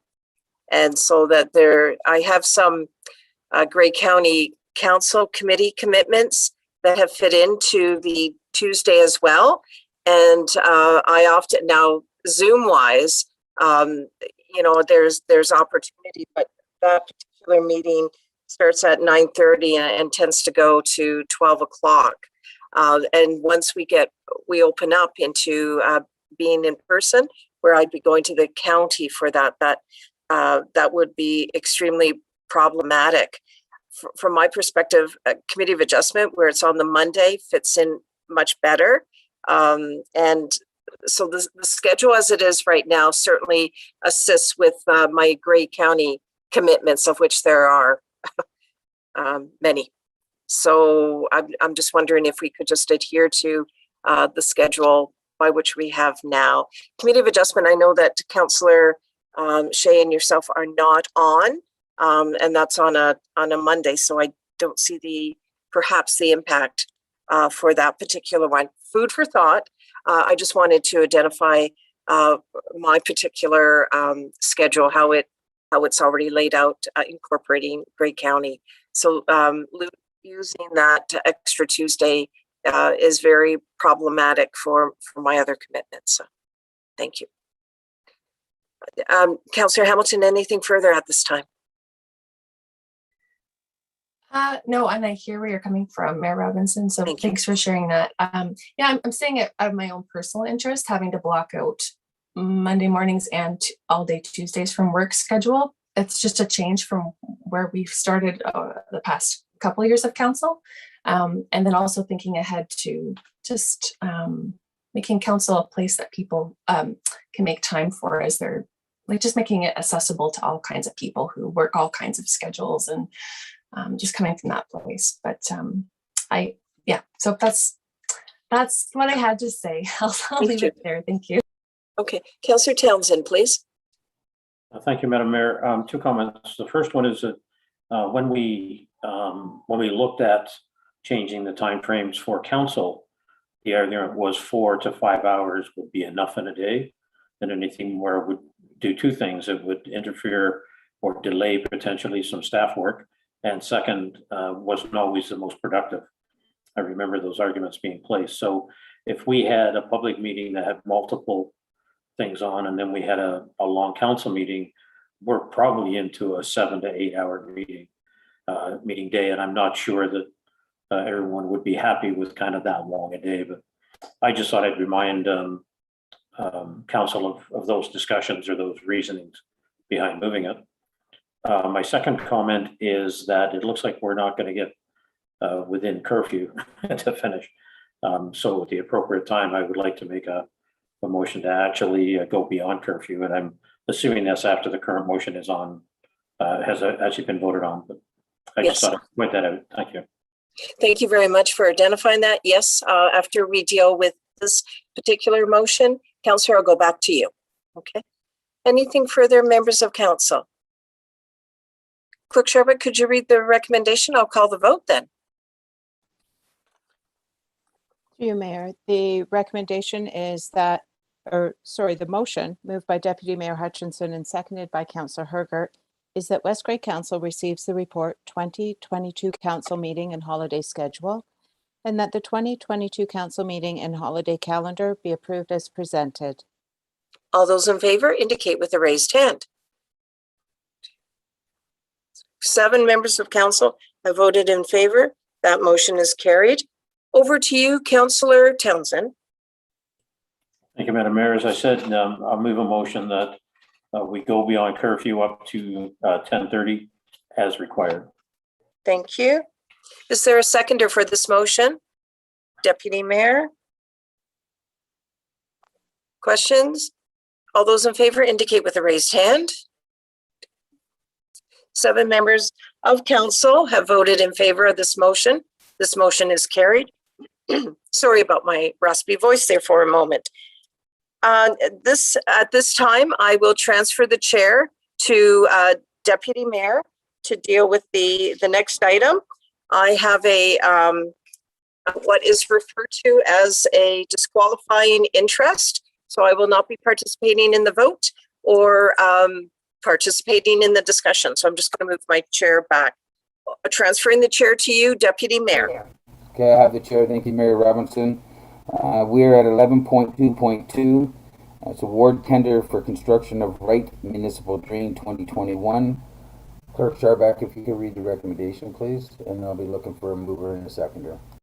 Through you, Deputy Mayor, the recommendation is that West Grey Council hereby awards the tender for the construction of the Wright Municipal Drain 2021 to Robinson Farm Drainage Limited at a total construction cost of $147,172 plus HST in the amount of $19,132.36 for a total tender cost of $166,304.36. Thank you, Clerk Scharbeck. Could I get a mover, please? I see Councillor Townsend. Are you moving that? Yeah. And Councillor Hergert, I see your hand up. One moment.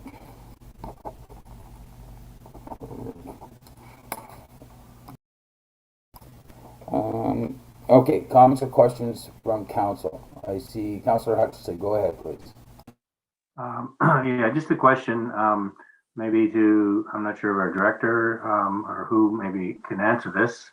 I'm just curious about the difference in price on the quote. One's almost double the other. Why is there such a big difference or discrepancy there? Through you, Deputy Mayor.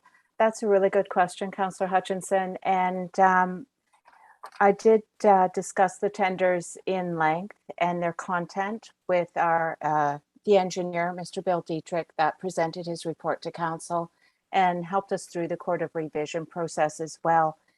And he really had no explanation as to the difference. He said it's been common in over the last year and a half or so. I don't know if it's COVID related. I don't know if it's some people just are very busy and they're perhaps not as keen at this time of the year. Perhaps they have enough work. I know we didn't get a lot of responses, and a few that I thought might be submitting a tender did not. And Mr. Dietrich advised that one in particular had so much work close to home, and their team was tired of being on the road that they weren't interested in being so far from home. So it's just how it landed. Yeah, okay, that's fine. I just wondered, but yeah, there could be numerous factors. Thanks. Big difference in price for sure. Anything further follow-up there, Councillor Hutchison? Okay. Councillor Townsend, I see your hand. Go ahead, please. Thank you very much, Mr. Chair. 2 questions. The first one is there was a distribution of costs that was included in the report that we saw prior to the Court of Revision. I'm wondering, will that be recast now or only when the actual costs are in?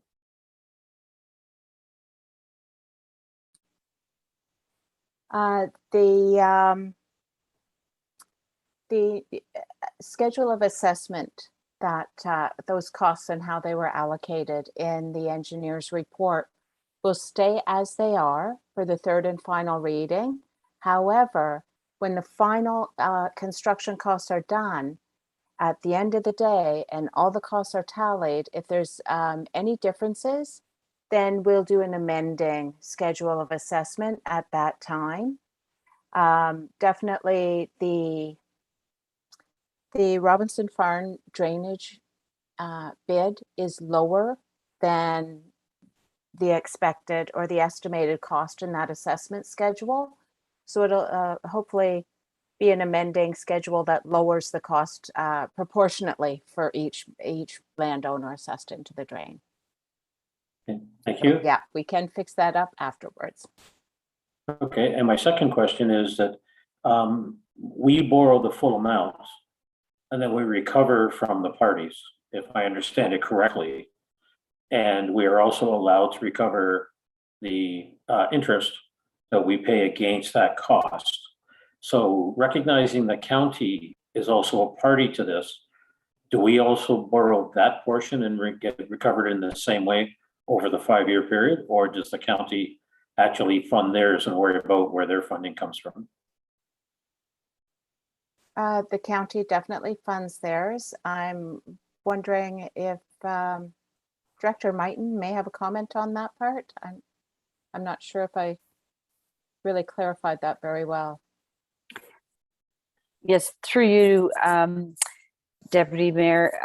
Historically, the county has just paid theirs up front. They have not needed to extend payments over an extended term. Okay, super. So to clarify, that means our costs of borrowing and the amount we borrow is actually lower as a result of that. Is that correct? Correct. We wouldn't need to borrow. They typically pay upfront for once we bill them on the invoice. Thank you very much. That's all my questions, Mr. Chair. Okay, thank you, Councillor Townsend. Any other questions from council? If I could get Clerk Sarbeck to read the motion, please, then we'll call the vote. Sure.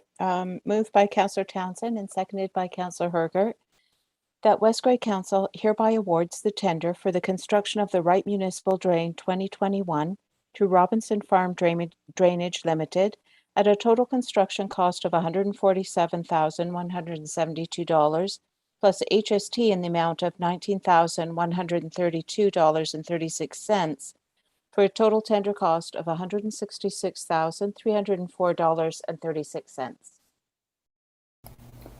Call a question. All those in favor, if you could raise your hand, please. I see 6 members of council are in favor. As we're all well aware, Mayor Robinson has declared an interest, so that motion is carried.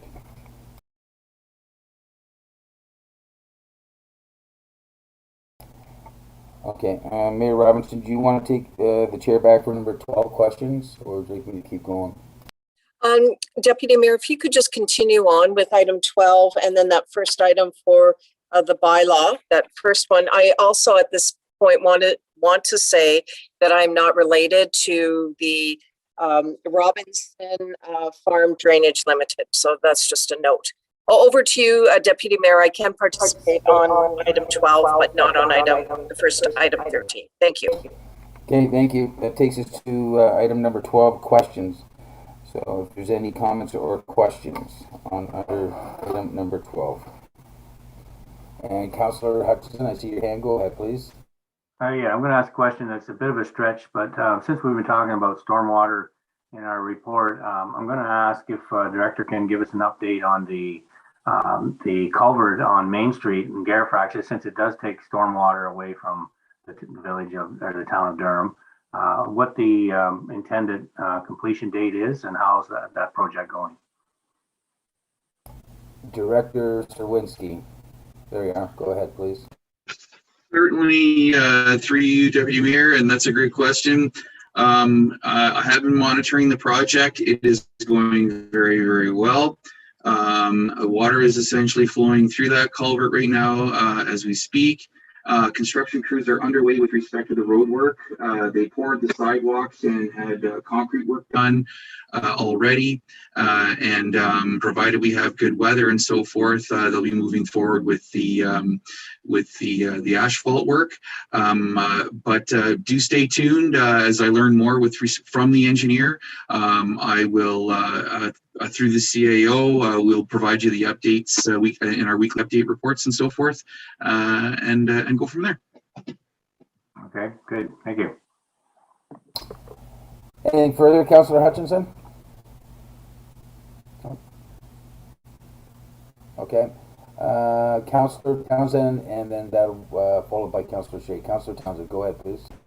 Thank you very much, and we might as well stay with the same topic. I again had a few comments today when I was in town from folks about the trucks still going down through the back streets and not following the detours correctly. The concern is safety and road damage, obviously. I wonder if the director could again comment on what's being done or trying to be done to minimize or eliminate that truck traffic going down the wrong routes. You have a two-part question there, Councillor Townsend? Sorry? Do you have a two-part question, or is that the one? No, it's the one. Just whichever way is easier for the director. Okay, thank you. Director Sawinski, please. Through you, Deputy Mayor, certainly, and again, good questions and good concerns.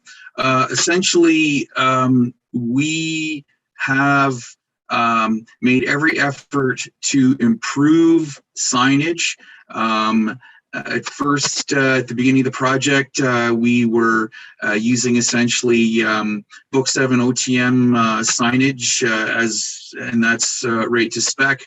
However, we still noticed some of the trucks that were sneaking their way into the local detour. We duly notified the police with respect to that. We also essentially switched up the signage to convert over to a very, very large white, you may have seen them, we have them in certain areas of the municipality. They're just a small white sign with a black truck and the red cross through the truck, like no trucks allowed per se. So we've put two of those very large signs on the north for the north and southbound traffic as they're coming into Durham, and also put in there that no trucks are allowed, only local deliveries, and arrows to follow the truck detour. So other than that, I cannot speak to the enforcement component of some of those trucks on those detours. Only that I'm absolutely certain that Chief Martin is doing everything he possibly can, given all of the challenges that he faces every day. Thank you, Director. A follow-up question, Mr. Chair. And, go ahead, Councillor Townsend. Thank you. This morning when I was in town, there were again another 3 trucks on Queen, and others trying to come north onto Queen via the South Street. So, you know, there's still quite a few, and Queen seems to be taking the brunt of it, from what I can tell, and that's where I'm getting the complaints from. So, if that's of any help to direct the effort, I share that willingly. Thank you. Thank you very much for your questions and comments. I guess one of the good things there, Councillor Townsend, that I can insert is that we're getting to the tail end of that project, so things can only get better. But go ahead. Oops, I apologize. Go ahead, Councillor Shea. Thank you. This isn't my question, but I have spoken to a number of residents who live in that neighborhood who said the new signs have helped quite a bit. So thanks for getting those up, Director. Although I have still seen big trucks down there as well. My question is to the clerk or planner. In the minutes from the last meeting, the issue of the disposal of ex-railway land or unopened road allowance to per the request by Peltier raised a little bit of confusion. And in item 12 of the minutes, I asked, which is the question I asked, if we could get some clarity about the initial request from the applicant.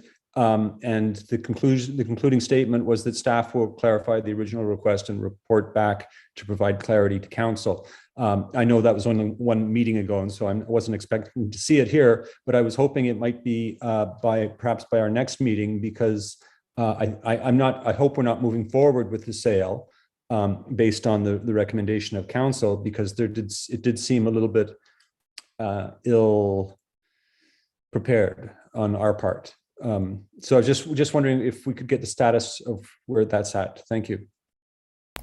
Clerk Sharmak, do you want to take this one?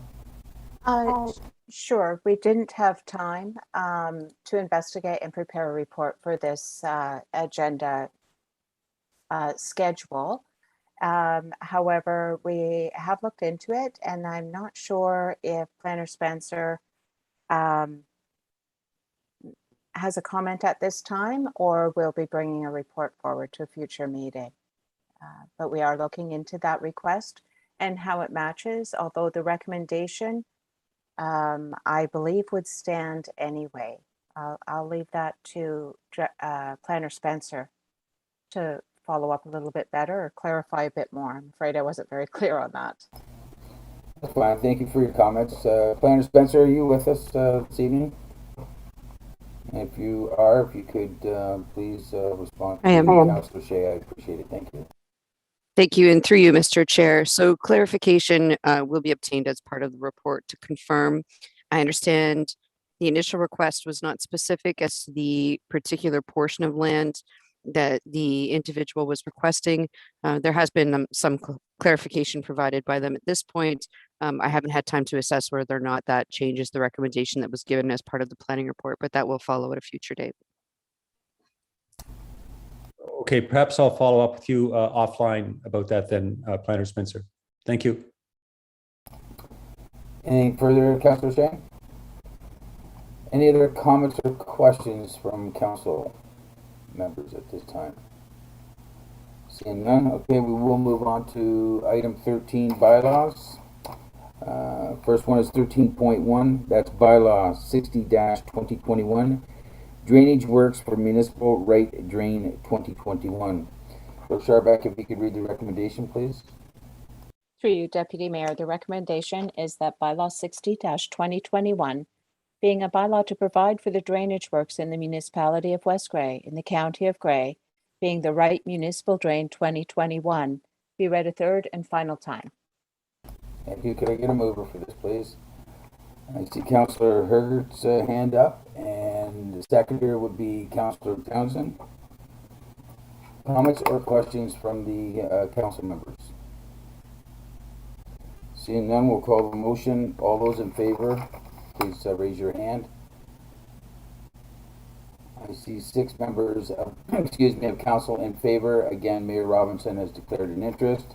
That motion is carried. That takes us to item 13.2. I will transfer the chair back to Mayor Robinson. Thank you.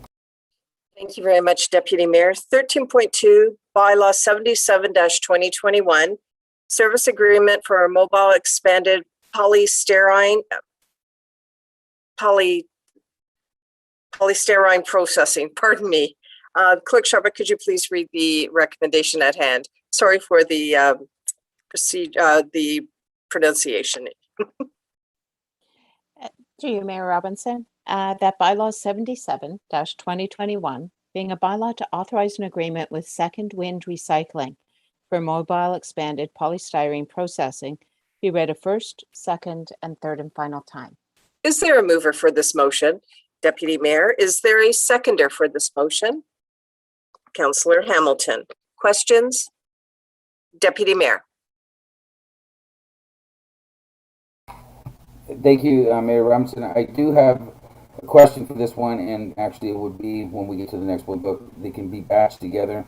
I'm a little confused on Waste Management does not offer this service, and we're really promoting curbside pickup, which I understand. So when they pick up recycling at the curb, they take it to their facility, it is not getting sorted. So how is this going to match up with people when, that these particular facilities or these offers are going to be held at the landfills where people are not going where they're utilizing the curbside. I just don't know how those two are going to match up from curbside to get to these bins. Director Schwinski. Thank you. Through your worship, and thank you very much for that question. Both these projects were at the request of council to have them established at our landfill sites. With respect to essentially providing styrofoam densification and recycling to keep that out of our landfill site as part of our waste diversion, and as well as film plastics, different sorts of plastic bags, wraps, and so forth, as well to keep that out of our landfill sites.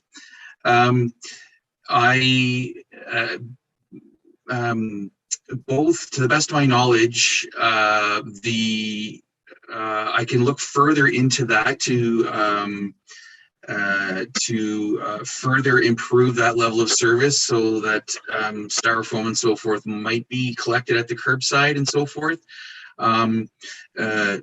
So that both so that the level of service can be enhanced. But at this point in time, you're absolutely right. That's a good point that they're both at the landfill sites right now, and they're not established through waste management and through our existing contract at curbside. But I will look further into that. Okay, I appreciate the approach to that, Director Sawinski. Again, I know with the landfill cost, just with our increase, which is fine, we are really promoting curbside. So I felt there was a disconnect, by offering curbside pickup with these particular products, and how they're going to actually, how we're going to achieve our goals. Because I think it's a wonderful thing that we're doing here, but I think we got a little bit of a contradiction that's before. So if we can figure out how to get the two connected, that would certainly would certainly help us achieve our goals for lowering the landfill. Thank you. Thank you. Councillor Townsend. Okay, Madam Mayor, through you. A question for the director, and again, it will apply to both of the bylaws. With recycling at this point, when we get to plastics, there's always a debate, not only about what is recyclable, but what is recyclable here. So I'm hoping that with the polystyrene, the only items I've seen done, which I saw done at the Brockton site when they had it there as a demonstration, was anything of a certain size and length and et cetera that could be accommodated in a machine. So if you look at things like meat trays, is that accommodated? So is there a plan to document very clearly what is or is not acceptable for each of those categories, being both the polystyrene and the film plastic? Because film leaves an impression of being see-through or very, very thin, and yet you get into things like milk bags or shopping bags. They can be a variety of sizes. So I'm just wondering if you could clarify if there will be very explicit definitions of what is or is not acceptable. Director Schwinski, please. Certainly, through your worship, and those are great questions and concerns as well. So essentially, we will have signs at the landfill sites as well to essentially inform the public about what's acceptable and not acceptable. We will actually have staff at the landfill site to provide that explanation and guidance and promotion and education as well. We will also have that on our websites. We will, which will also have what is accepted and not accepted at our landfill site with respect to both polystyrene and film plastics. And they will be essentially like a graphic or a picture that basically shows, we'll accept this, the following items aren't accepted, to make it as clear and as defined as we possibly can. Yeah, and as well, we're looking forward to working with our new communications person as well, and this is as well. This is for this rollout, and yeah. Thank you. Anything further, Councillor Townsend? Oh, actually, that was Councillor Hutchinson. Anything further? No, that wasn't me. Okay. I think it was Councillor. It was Councillor Townsend. Sorry. Councillor Townsend, anything further? Thanks. Okay, I caught up on my note. All right then. Now, Councillor Hutchinson. Yeah, I just had one question. Under item number 16, it talks about the diversion report, that they're going to do an annual EPS diversion report. I'm wondering if we could have them do it biannual, just because this is a pilot project. It's going to be for a year. So it'd be nice to know halfway through the program whether it's working, whether we can tweak it. If we wait until the end and then we say, hey, it would have been better if we had done this or that. I think it's better if we could get a biannual or a halfway through report, just so that we have a feel for how the program's going. Interesting. Director? Absolutely. We can work with both of our contractors to get a more frequent reporting so that we are fully aware of how the program is working. We'll be tracking that at our landfill sites as well, and so that council will be informed about how that project's going. Okay, good, thanks. Thank you. Over to you, Councillor Hergert. Yes, thank you. This dovetails in very nicely with our landfill report that we just had last meeting. It also incorporates in what Councillor Hutchison was saying there is about an annual report. And if it's not annual, but biannual, that's fine as well. And really honing in on the areas that we are doing a good job on diversion and where we need to do a little bit more work.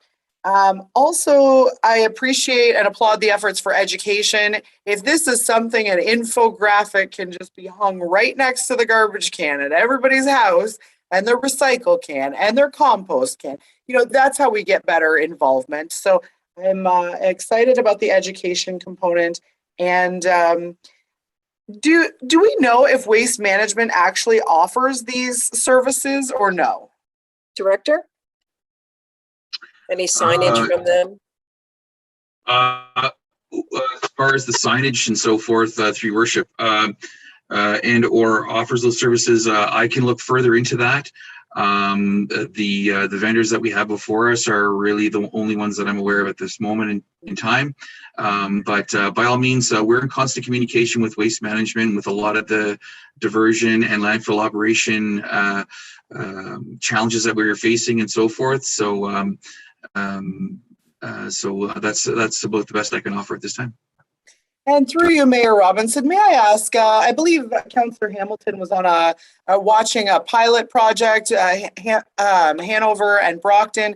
Are these the corporations that they also use to facilitate that project that they've been working on? Councillor Hamilton, I wonder briefly, so we could stick to the focus of the bylaw. Sure.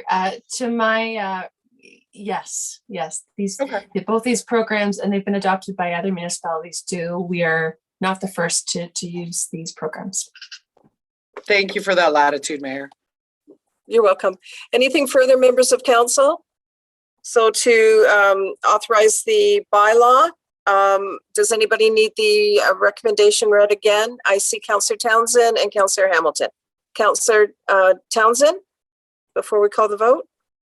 Yeah, thank you, Madam Mayor. Just one very quick question I forgot to ask, and that was, I noticed on Saturday that we had someone working the Durham landfill that is not a normal landfill employee. That was Steve Earhart, and he's been there most of the past month on Saturdays, I noticed, working alone.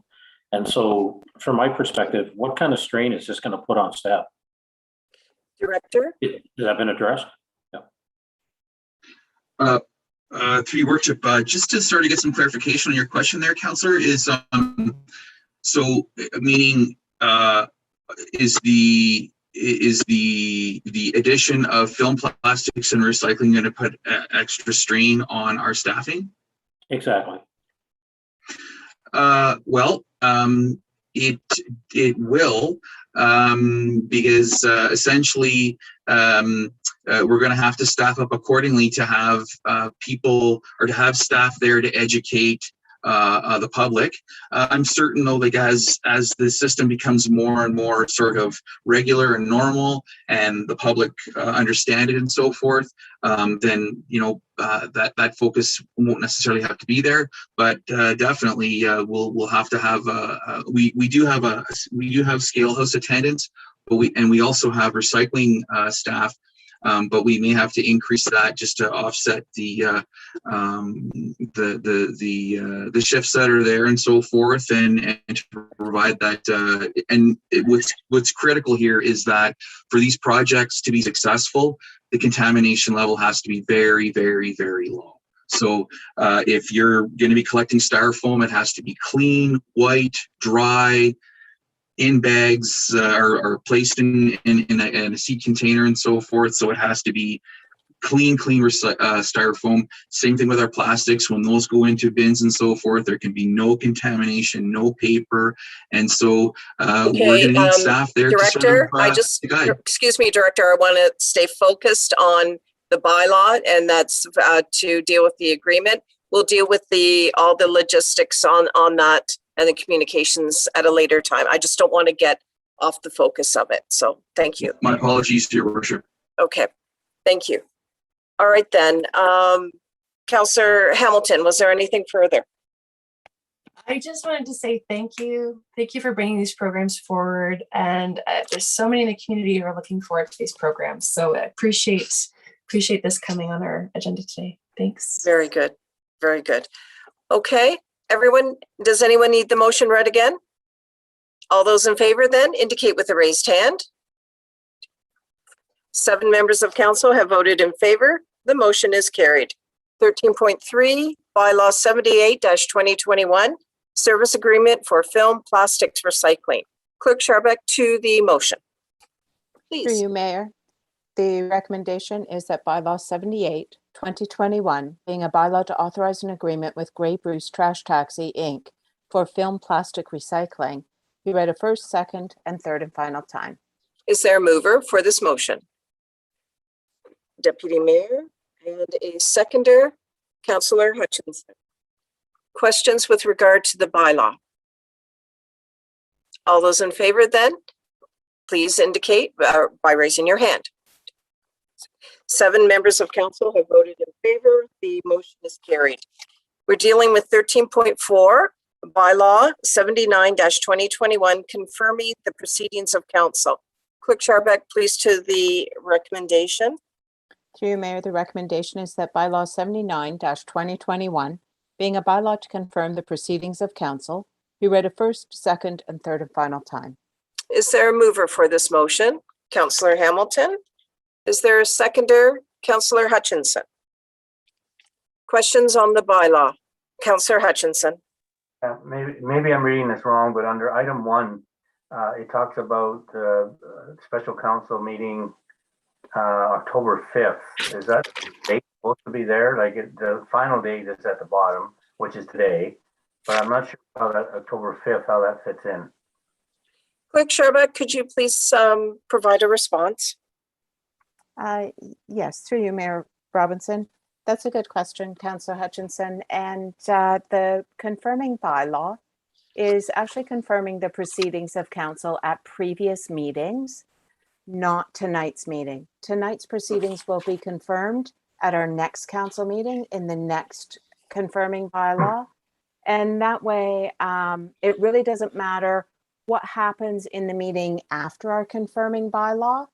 The proceedings of the whole meeting are confirmed. Okay. If that, all right. if that helps.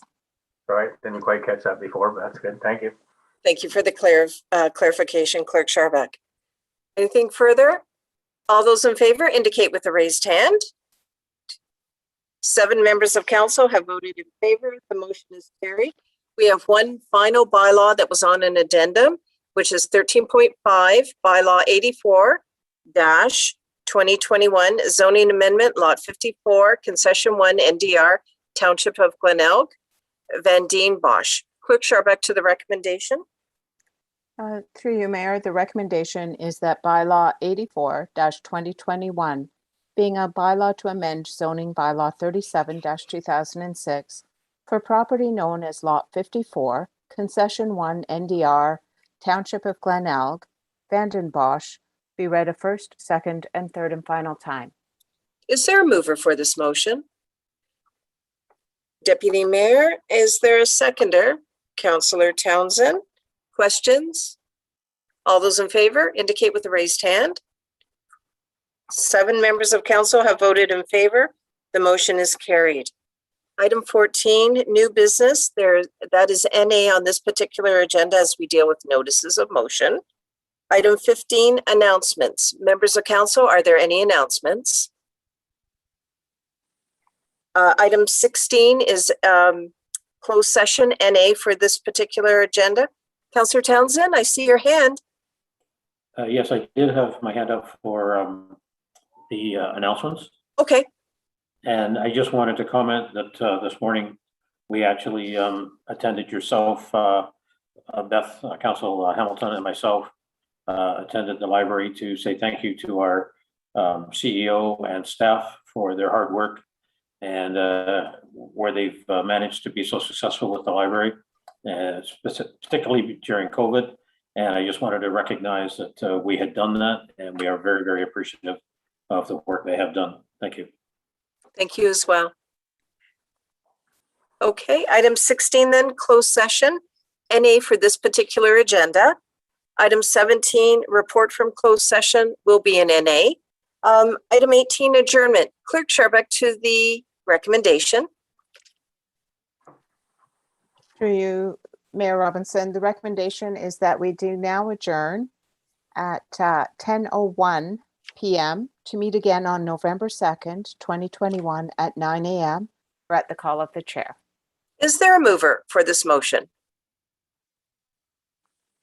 Councillor Hergert, is there a seconder? Deputy Mayor, all those in favor indicate with a raised hand. 7 members of council have voted in favor of this motion. This motion is carried. Have a good